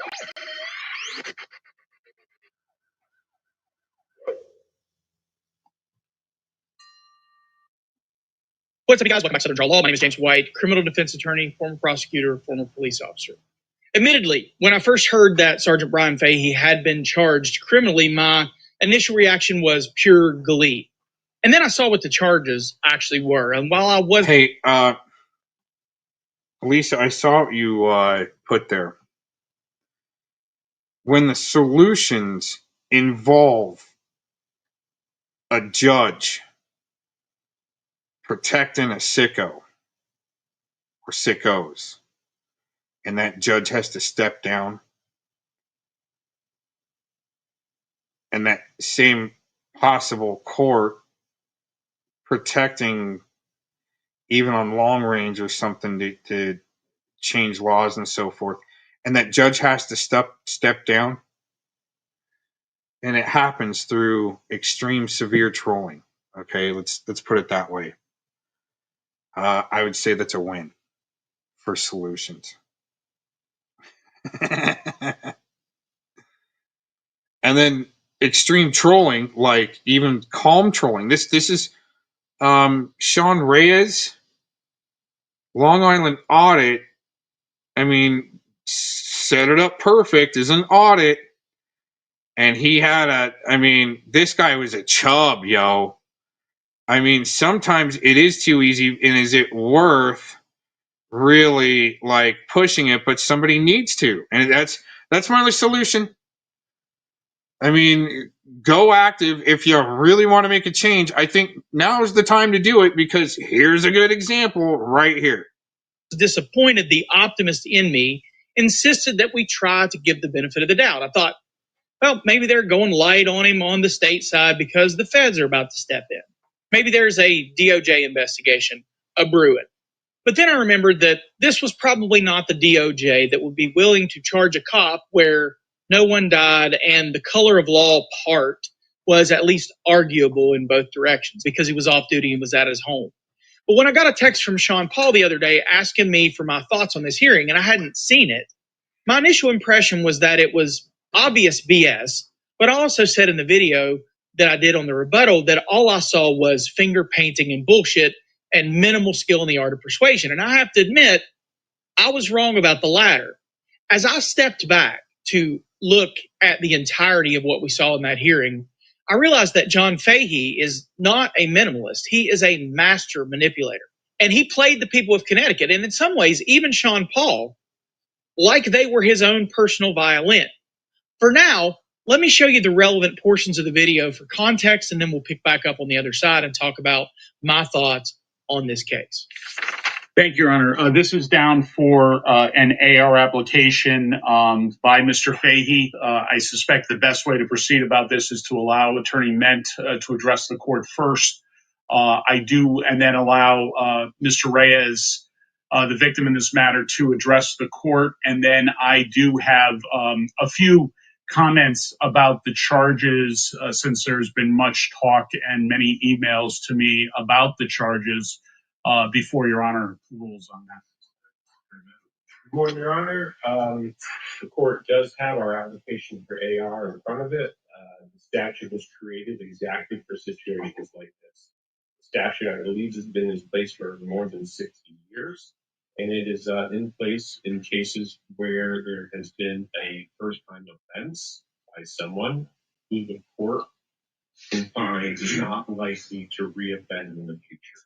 And that's exactly what you have for you today.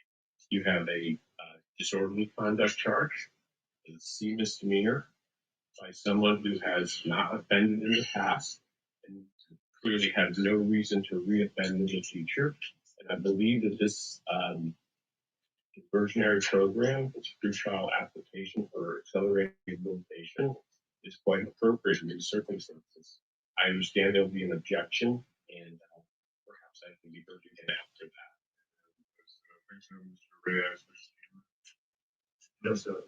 Thank you for allowing me to be heard today, Judge. I stand before this court not only as the victim of the defendant, former Sergeant Brian Fahey, but as a citizen who still believes in the rule of law that must be applied equally to every person, regardless of the badge that they wear. My first encounter with the defendant took place in June of 2021 at the Connecticut State Police headquarters. The defendant violently grabbed my camera from my hands, threw it to the ground, grabbed me by my shirt, while jabbing his finger into my chest. He later falsely claimed, that he thought my camera was a firearm. No accountability followed, neither from Internal Affairs nor the state's attorney's office. 2 years later, in July of 2023, it happened again. The same sergeant, defendant Brian Fahey, confronted me outside of the barracks, preventing me from entering in the public building, slammed the door on my leg repeatedly, seized my camera from me again, and threatened to arrest me. Again, there was no accountability whatsoever. That continued lack of accountability emboldened him and ultimately led to the incident that brings us here today. During that incident, my cameraman and I went to the defendant's residence to ask about allegations of fraudulent overtime. Apparently, the defendant works a desk job and is receiving $85,000 a year in overtime, more according to him. The defendant answered the door and told me to leave. I began to leave immediately. Video evidence shows that I left within 2.4 seconds and never stopped. The defendant then went inside, called 911, and said, quote, "I am going to shoot him right now," end quote. Those are his words that were conveniently left out of the state police's internal affairs report, even though there was much editorializing and excuses being made, as per usual. His own wife can be heard on the 911 audio begging the defendant not to go outside. He didn't care. The evidence and video footage clearly shows that as my cameraman and I were complying with his order to leave, the defendant advanced towards us with a firearm in his hand, repeatedly bumped into me, and then committed one of the most vile, degrading acts imaginable. He spat directly into my face and inside of my mouth. I will never forget the feeling of that vile spit in my mouth. It was disgusting and degrading. At that moment, I knew exactly what the defendant was trying to do: provoke a reaction so that he could carry out the threat he had just made to shoot me. I am alive today only because I refused to respond to that provocation, and because my cameraman was there. When the Groton Police Department arrived, instead of arresting the aggressor, a state police sergeant, they arrested me and my cameraman for the absurd charge of felony voyeurism, a charge that's since been dismissed. An officer even told me that spitting in someone's face is only a crime, a felony crime, if the victim is a police officer. All laws should protect everyone equally. Only after public backlash and being transferred to this district was the defendant, after a month, the defendant was arrested. No mugshot taken, Judge. No perp walk. Just, I would assume, walked in, walked out. That's not what happened to me. And even then, it was only charged with disorderly conduct. Judge, I fully understand that it is not within your authority to bring charges. That power belongs to the state's attorney. But it is within your authority and your obligation to decide whether accelerated rehabilitation should be granted. Under Connecticut General Statute 54-56E, accelerated rehabilitation is a privilege. It is not a right. It may be granted only if the offense is not serious in nature, the defendant is unlikely to offend again, and granting it would not endanger the public interest. This case fails on all three counts. The conduct here was serious, Judge, and violent. Brandishing a firearm, physical aggression, spitting, explicit death threats. The defendant has shown a continuing pattern of aggression and abuse of authority, and granting him this privilege would undermine public confidence in the justice system itself, sending a message that those in law enforcement are beyond accountability. Judge, I mean no disrespect, but I ask you to consider this on a human level. If someone spat in your face, in your mouth, brandished a gun, and they were going to shoot you, said they were going to shoot you right now, would you believe disorderly conduct was a just charge? Would you consider it justice to let that person walk away with no record through accelerated rehabilitation? I have been denied justice again and again when it comes to the defendant, Brian Fahey. I've been victimized. My constitutional rights have been violated on camera for the world to see again and again. But today, this isn't about revenge. It's about integrity, fairness, and restoring faith in law. Justice must mean the same thing for everyone, regardless of their title or uniform. For these reasons, Judge, I respectfully ask the court deny the defendant's application for accelerated rehabilitation and set this matter for trial. Only a public trial where evidence is tested and truth is revealed can bring even a measure of justice, not just for me, but for every citizen who believes in accountability under the law. Thank you, Judge. Thank you, Your Honor. I want to address a few things Mr. Reyes said. I completely agree with Mr. Reyes that equal protection under the law is of utmost concern. It is not only true equal protection, but even the appearance of equal protection under the law needs to exist. It does here. There is another individual involved who the state will ultimately offer AR to. The state would have offered it to Mr. Reyes. He's ineligible. His cases will be heard before Your Honor, as will the other individual on another day. I will say this. Mr. Reyes brings up the prior incidents. The state here is charged only with the conflicted matter that came out of the New London Judicial District that occurred on Mr. Fahey's property, not the other matters. The state feels that disorderly conduct is the appropriate charge. The state has researched the assault statute. The assault statute requires physical injury or pain. That, in the state's estimation, doesn't occur here. Additionally, there is, under the assault on public safety personnel, a specific reference to feces, urine, saliva being hurled or thrown at a public safety officer. And that's why that charge is different than the assault charge. Obviously, if the legislature chose to change that, they could. They have not to date. I need to charge on what's there. There's been much talk recently. Isn't that interesting? That's pretty interesting there, because in that state, that the officer, if you do it at the officer, I mean, you're charged. It's serious. But the officer or civilian does it back at you, it's just disorderly conduct. Until this case here, which will probably be gone all the way until there is enough precedent to change that law. In this case, just takes that one case like this to change the law. It's got to, I mean, whatever the process is from there is, well, pretty dirty tactics, let's put it that way. It's pretty gnarly what's going on out there. About threatening as a charge. I will start with the threshold matter that should former Sergeant Fahey have been charged with threatening and assault and disorderly conduct, he would likewise be eligible to apply to this court for accelerated rehabilitation. Those are not preclusive charges. I have done much research, case law. I've done much research with the jury instructions related to threatening, specifically threatening in the first degree, which would be threatening in the second degree by means of with the use of a firearm. I don't think it applies here for several reasons. First of all, in reviewing, we have asked, as the state's attorney's office, I've had an opportunity to review body-worn video from Groton Police Department when they responded to the scene. On scene, Mr. Reyes indicated and was provided, or was going to be provided, a link to Axon to upload the original unedited videos from his encounter with Mr. Fahey. He did not do that. Mr. Reyes spoke to my inspector about turning over a copy of the video. He said he would do that. He did not do that. To date, the state has not received, through counsel or from Mr. Reyes directly, a complete unedited version of the 2 videos that were out there. So the state is left to charge and review based on reports, based on body-worn camera, and based on edited videos that have occurred online. I will say that in reviewing transcripts and reviewing body-worn video of Mr. Reyes' encounter with at least one of the police officers on scene that night, he indicated he wasn't fearful of the defendant, that he would have engaged the defendant but for the firearm. Not to be argumentative, but saying that you would have acted differently if not for the firearm is the same as saying that you apprehended that you would be harmed by the firearm if you didn't conduct yourself a certain way. That is exactly subjective fear.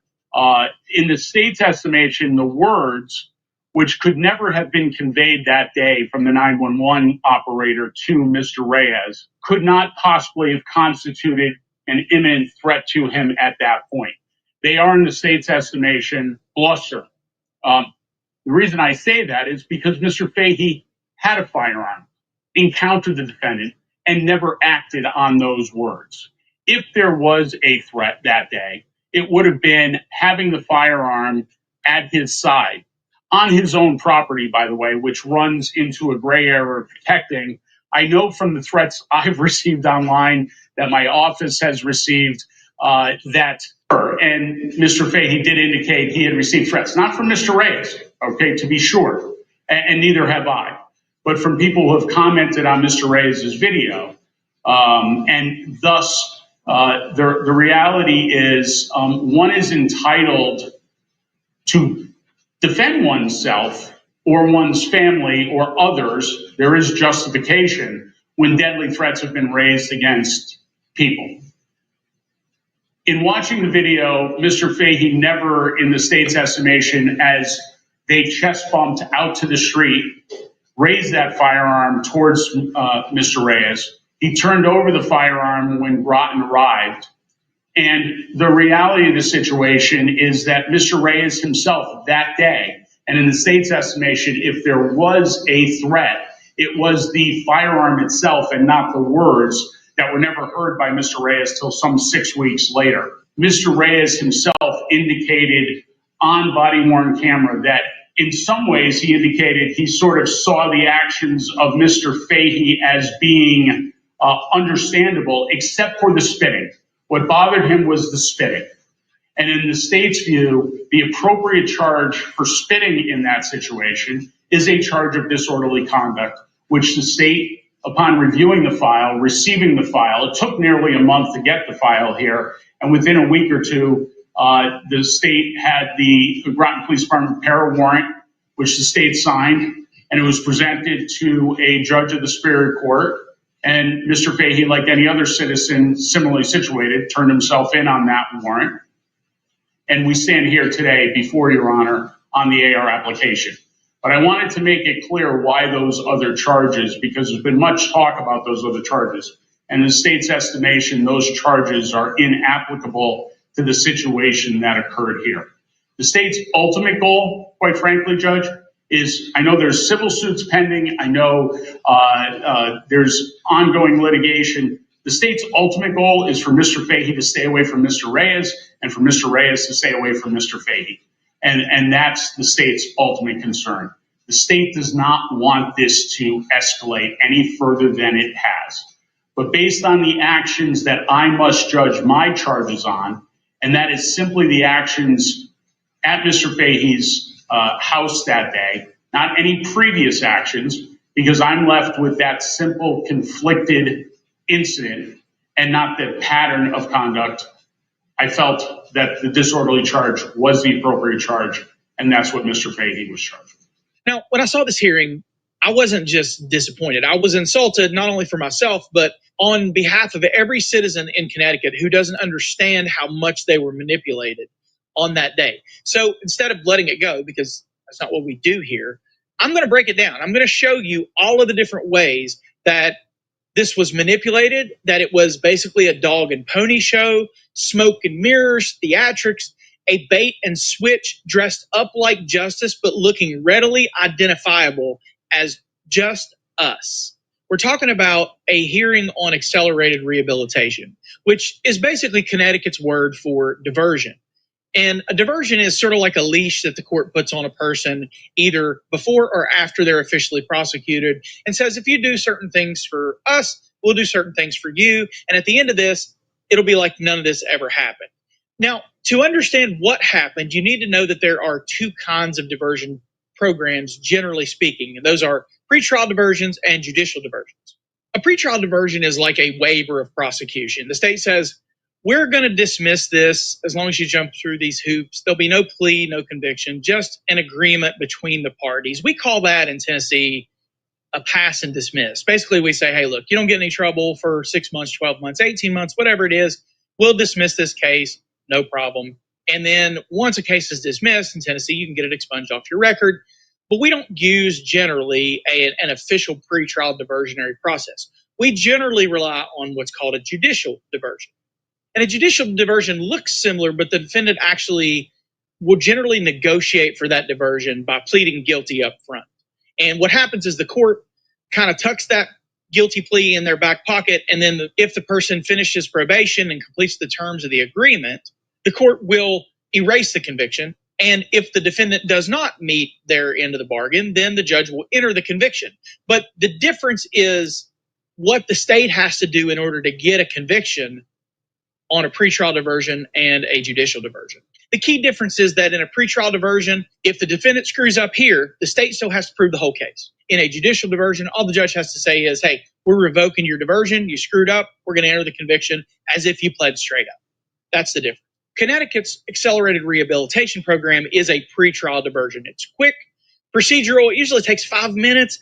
And honestly, the burden is on the defendant because the defense is making the application. So the defense is the one that's driving the boat, making the comments. Generally, the position of the prosecutor is we either agree, we object, or we take no position. So from the beginning, this looks really strange because it was, in fact, the state's attorney driving this hearing. He was making the announcements, he was making the arguments, he was deciding who was going to speak and when and all this stuff, right? So the first manipulation that I recognized in this was John Fahey turned the courtroom into a podium for a press conference. And I say that because the hearing should have taken 5 minutes. Instead, it ran 40.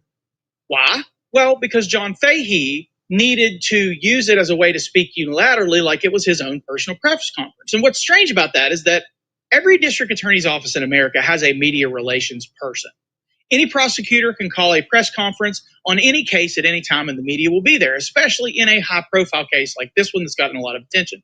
They could have said, here's why we charge this way, here's what comes next. But a press conference has members of the media, and members of the media are curious, and they do things that would be problematic for John Fahey and his decision-making. They ask questions. They ask things like, why was he just charged with disorderly conduct? What about the spitting? What about the gun? Why is it just a misdemeanor? Why is the state, who would ostensibly represent not independently the victim, but at least the interest of the victim, saying something completely different than what this victim is saying? Why did the police arrest the guy who was spat upon and not the guy who had a gun? But for those reasons, Fahey didn't want that. He had no interest in answering any of those questions. What he wanted was to be able to spin it, to control the narrative in a way that could be unilateral, where he could have 100% control over what gets said and by whom. So Fahey became a master of ceremonies. He was masterful in that he turned the courtroom into his stage. In that room, he could talk uninterrupted under the cloak of absolute privilege because he made it to where he couldn't be accused of defaming anybody. He couldn't be accused of trying to taint the future jury pool. And he made it to where he could not be held accountable. He intentionally drew attention to Sean Paul's background and wanted the court to know that he wouldn't be eligible for AR, but he would have been offered it. He didn't even really talk about the AR application. Instead, he used that time and that platform to defend his charging decisions, talk about jury instructions, and conduct himself like he was a civics professor, preaching about fairness and balance and all of that bullshit. And none of that had a single thing to do with what an AR hearing is for, which is whether Sergeant Fahey was likely to reoffend or whether the offense endangered the public interest. And I will tell you this, I believe Fahey is likely to reoffend because this is the first time that anybody has taken note of his conduct and said, there's something wrong with that. Anybody who is in a position to hold him accountable, that is. He has existed for a couple decades, long enough to retire fully with a retirement from the Connecticut State Police with no accountability. He actually doesn't know how to conduct himself like a person who will be held accountable for their actions. And that's evident by the way that he acted in all of these situations with Sean Paul.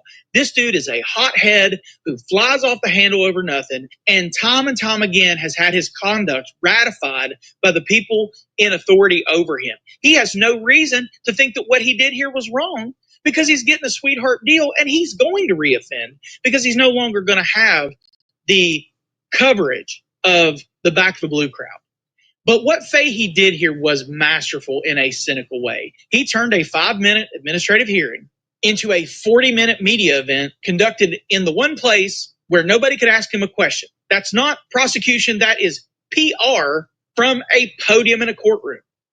Now, the second way that Fahey manipulated both the court and the public is that he chose the charge that would itself intentionally determine the outcome of the case. The conduct that we all saw on video, an armed confrontation, words exchanged, spitting in another man's face, it fits perfectly under threatening in the first degree if you start statutorily with second and elevate it because of the gun. The statute says that if you threaten to commit a crime of violence using a firearm, that's it. But it doesn't have to be an outward threat. It can be recklessness. I walked through the entire thing. If you haven't seen my analysis, it's been seen, last time I looked, over 500,000 times on Sean Paul's channel. Over 100,000 people have looked at it on my channel. I went through the entire case and connected it with Connecticut law and said, these are the things that should be charged. So if you haven't seen that, I'll leave a link in the description. Go check it out. But the state didn't charge what would be appropriate to charge under the circumstances. They charged disorderly conduct, Connecticut's legal catch-all for somebody who acted out in public. It's the lowest possible charge that still lets you say that you did something. It's often used as you all know, a proxy charge for contempt of cop. It's not an accident that this happened. Because when you charge disorderly conduct, two things happen. Number one, you guarantee that the case is eligible for AR. Now, Fahey went to great lengths to say, well, even if it was charged with threatening first or threatening second, it still would have been eligible for AR. And that's true. Those are not prohibited offenses from the AR process. But the difference is AR for disorderly conduct, all the judge can consider is what the actual charge was. He can't say, well, he should have been charged with this. He doesn't have the power, as Sean Paul recognized in his statement, to charge anybody with anything. He's literally a neutral and detached referee. And all he can do is decide based on the charge that's presented to the court, because it's the state's privilege to decide what charges fit and what don't. And if he had been charged with threatening at any level or reckless endangerment or whatever, the court would have been able to look and say, okay, well, in light of these charges, is AR appropriate? Now, he probably still would have gotten AR, but at least we don't have to dissect this sort of nefarious intent of the state and watch the state's attorney literally turn his back on the interests of the people in order to protect this blue line thug. And the second thing that happens when you charge disorderly conduct is that you remove the status of a statutory victim. And this is not even something that Sean Paul and I have talked about. I'm not sure he even realizes the distinction. And that's why I say in some ways he may have been manipulated by this process too. Disorderly conduct is an offense against public order. It's not against the person. That means that Sean Paul Reyes stopped being a victim in the eyes of the law the second that the state's attorney decided on disorderly conduct instead of threatening. Threatening has a statutory victim. It's a person.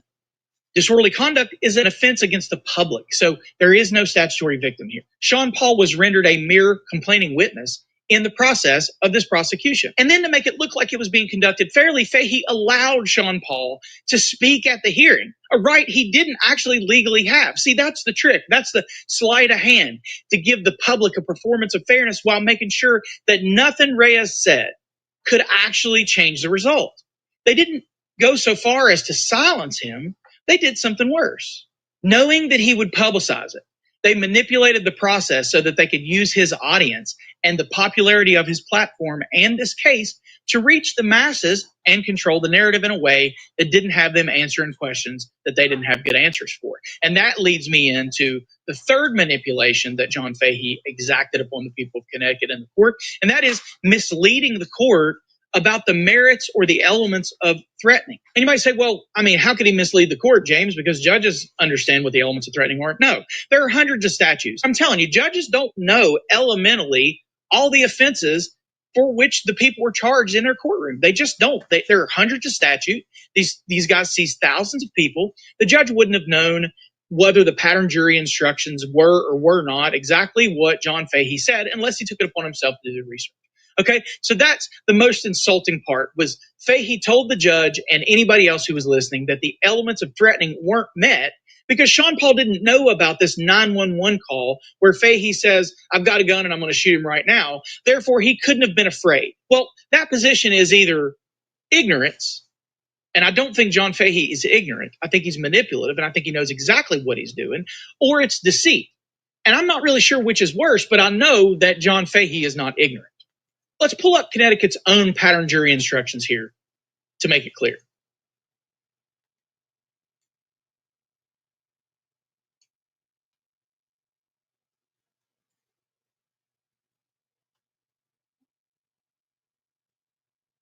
I want to draw your attention to the fact that Sean Paul said in his statement that he would have done a certain thing or hadn't done a certain thing because he saw the gun. That means that he apprehended it. So you have the subjective apprehension of the gun, and you also have the recklessness with which Fahey conducted himself. So these elements are met according to the pattern jury instructions, regardless of what Fahey says. But even if you didn't have subjective fear, the statute does not require it. It has a recklessness component. If this was only provable through subjective fear, it would be called scaring and not threatening. Threatening is the focus on the person's conduct, not the impact, right? That's the point. Now, to me, what's so offensive about what Fahey did here is that a skilled prosecutor can literally make you see whatever they want you to see. A skilled lawyer, like defense lawyer, can create reasonable doubt or get past the preponderance of the evidence as a legal standard with storytelling. But a skilled prosecutor, he already has the public trust. They know that the jury is going to give him a head start on his burden of proof. All he has to do is choose the story to tell, and they will believe him. So if you don't want to charge threatening, you split the story into two pieces. You say, well, Sean Paul Reyes didn't know about the phone call. He didn't know what the subjective intent was. And then Fahey didn't go out there and do what he said he was going to do. So there's no way Sean Paul could have felt fear. Therefore, threatening doesn't apply. He completely ignores the fact that there are other theories to threatening. If you want to get a conviction for threatening, you take those two things and you put them back together. You take the phone call and you take the act and you put them together to have criminality. Let me lay this out like a prosecutor would speaking to a jury for closing arguments if they were actually charging an appropriate charge and seeking a conviction. Ladies and gentlemen, you are smart people. You've lived in this world. You have your own life experiences to rely on. This is really not a complicated case. The things that you've experienced in your life, the conflict that you may have had, has equipped you to completely understand how this stuff works. You can use critical thinking and the evidence in front of you to find the truth. And I want you to know that we trust you to do that. In fact, I helped choose you. The defense counsel helped choose you. We got together here and we had dialogue with you. We asked you questions to make sure that you were fit. We heard your answers. And each and every one of you was individually chosen to participate in this process because we have confidence that you will deliver justice. This case is not complicated. What we have here is a defendant who said on the phone, I've got a gun and I'm going to shoot him right now. And then he went outside and did everything in his power to make that a real threat, except that he didn't actually pull the trigger. Now, the defense is going to go to great lengths to explain to you that, Sean Paul Reyes had no idea what was being said to 911. He didn't know anything that was being said to the operator. He had no idea what Mr. Fahey's wife was screaming about. He had no knowledge whatsoever of the intent of the defendant. And therefore, you must find the defendant not guilty. But ladies and gentlemen, I submit to you that you are too smart to be manipulated by that nonsense. We don't even need a 911 call. In fact, just forget about it for a second. Pretend we have no idea that a 911 call wasn't ever made. Do you think that in the course of prosecuting major crimes in this country, that prosecutors always have a bunch of evidence, or we are gift wrapped with a 911 call where the perpetrator calls 911 and tells the operator what he's going to do and why? Of course not. We almost never have that kind of evidence. So how do we get there? How do we cross the goal line of proof beyond a reasonable doubt and deliver it to you so that you can make the right decision? Well, we do it by starting with people like you, reasonable people. And then we lean on the law for guidance. The law tells us that intent coupled with conduct make a crime. And in this case, the defendant has shown both. Think about what you know about the psychology of chest bumping someone. What kind of mindset would a person need in order to do that? If I want to start a confrontation with somebody and I push them, I've pushed them, but I'm still extending my arms here. I'm still creating distance. I'm still going to allow for the fact that I don't know what you're going to do in response to my push. So I'm going to create this distance. When someone chest bumps another person, that's not confusion. That's not an accident. That's a deliberate act of intimidation and a threat of domination. It's meant to close the distance even more than a push. It's erasing personal space. And it communicates only one thing to a reasonable person: I'm in control and you are not. And you should be very, very worried about what I'm willing to do because I'm not afraid of you. In my mind, there are only two ways that that move makes any sense at all. Either one, the person doing it is so confident in their ability to prevail in a fight that they're inviting one. Or two, they're so emotionally out of control that they're ignoring the very real risk of starting one. In either case, the intent is the same: to intimidate, to provoke, to establish physical dominance, to create an apprehension in the other person. You do that unarmed, that's one thing. But you add a firearm to it, well, ladies and gentlemen, that's why we enhance the offense from second to first if you have a firearm, because that same gesture now carries a second layer of meaning. It says, if my hands aren't enough, I promise you this gun will be. The chest bump shows the willingness. The gun shows the means if my hands don't work. So I want you to think about the victim walking backwards down the driveway. How afraid any reasonable person might feel. What if I trip? What if I do the wrong thing and he shoots me? Is this the end of my life? Is this the last time I'm going to see my wife, my kids? Are we seriously going to sit here and pretend that because we don't hear Sean Paul Reyes pleading for his life or expressing actual fear in the moment that it tells us that he was not afraid? The law doesn't even require that you be afraid. And you can't convince me that any person who values his life would not feel fear in that moment. But we don't just have to rely on the conduct. We still have that call that I told you to forget about. I have a gun and I'm going to go shoot him right now. The words of the defendant: I have a gun and I'm going to shoot him right now. We have the defendant's wife screaming in the background, exhibiting her own fear or apprehension, begging her husband not to do what he's about to do. She knew it was wrong. Anybody knows it's wrong. This phone call does all the work for you because it ties the conduct to the mental state together with the clearest possible statement of intent. Now, the defense desperately wants to separate those two things, to say, well, the threat happened on the phone and then the conduct was over here and the confrontation happened outside, but the law does not require them to occur in the same breath. What matters is the continuum of intent. It started here, it continued. It's one continuous act. He made a decision, he voiced it, and then he acted on it. That's not two acts, that's one crime unfolding in sequence. Now, I ask you to consider this. If the roles were reversed, if a citizen had called 911 and said, I'm going to shoot that trooper right now, and then he walked toward the trooper, armed, bumping chests, and spitting in his face, does anyone in this courtroom have the ability with a straight face to say that they believe that citizen would have been able to separate those statements from his actions? Of course not.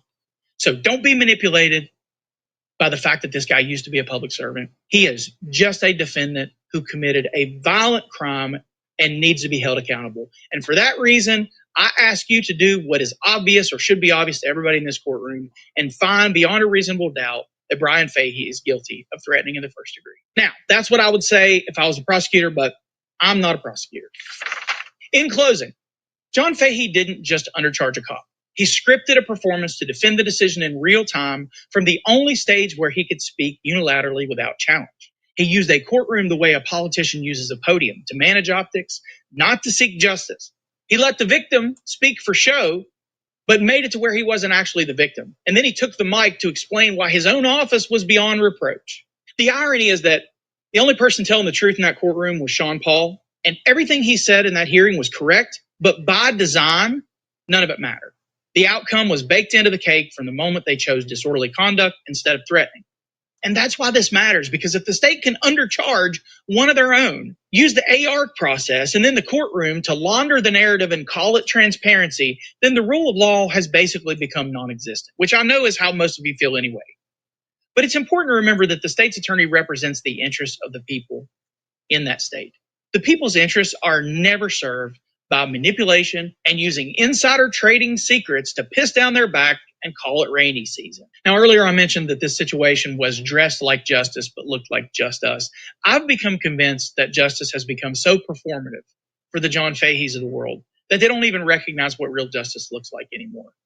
They've become so entitled to the power and the ability to manipulate the system that it really is just us. It's just their game that they play. They don't know anything else. And until we replace those people with reform on the mind, it's not going to get better. I wanted to kind of give my thoughts on this, one, because Sean Paul asked me to, and two, because, this can look like something it's not, which is that the state's attorney's trying to do the best he can to sort of please everybody. And that's not what happened here. This was total manipulation. Don't fall for it. Keep letting your voice be heard. And I've had a couple people in the comments who've said, you ought not pay attention to Sean Paul because he's had a history or a past. And I don't know what Sean Paul's previous. I don't care. Here's what I'm saying to you. You got to do a couple things. One, you either got to stop being a fucking idiot and think for yourself, or you got to stop coming into the comments section talking about how corrupt and rigged and not trustworthy the system is. If you're going to say with the same lips that we shouldn't trust or believe in anything Sean Paul's doing because he's a convicted felon. And again, I don't even know if that's true, but that's what people say, right? I haven't talked to Sean about it. It's none of my freaking business. But what you're saying, though, by immediately reducing his credibility because he's got a felony conviction, if that's the case, is that you're putting stock in the system that got him there. We don't know whether the charges against any person who's been convicted of a felony were legit. We don't know whether the system was manipulated and rigged like it has been right here in front of your face. So let's stop just discounting human beings because they didn't have the resources or the wherewithal or the life experience to know they were getting screwed by a system they thought was there to protect them. Can we do that, please? Anyway, thanks for watching, guys. I hope you got something out of this video. I'd like to invite you to check us out on all of the socials. You can do that by scanning the QR code on the screen. You can actually join on a paid tier of Substack if you want to, but that's only for people who want to support the channel monetarily. I don't put anything on these platforms that people have to pay for, but I would like for you to follow us on TikTok and Facebook and help us get to 5,000 followers by the end of the year. If you don't want to follow us to another platform, but you'd like to support monetarily, I'll put my Venmo and PayPal links both here on the screen as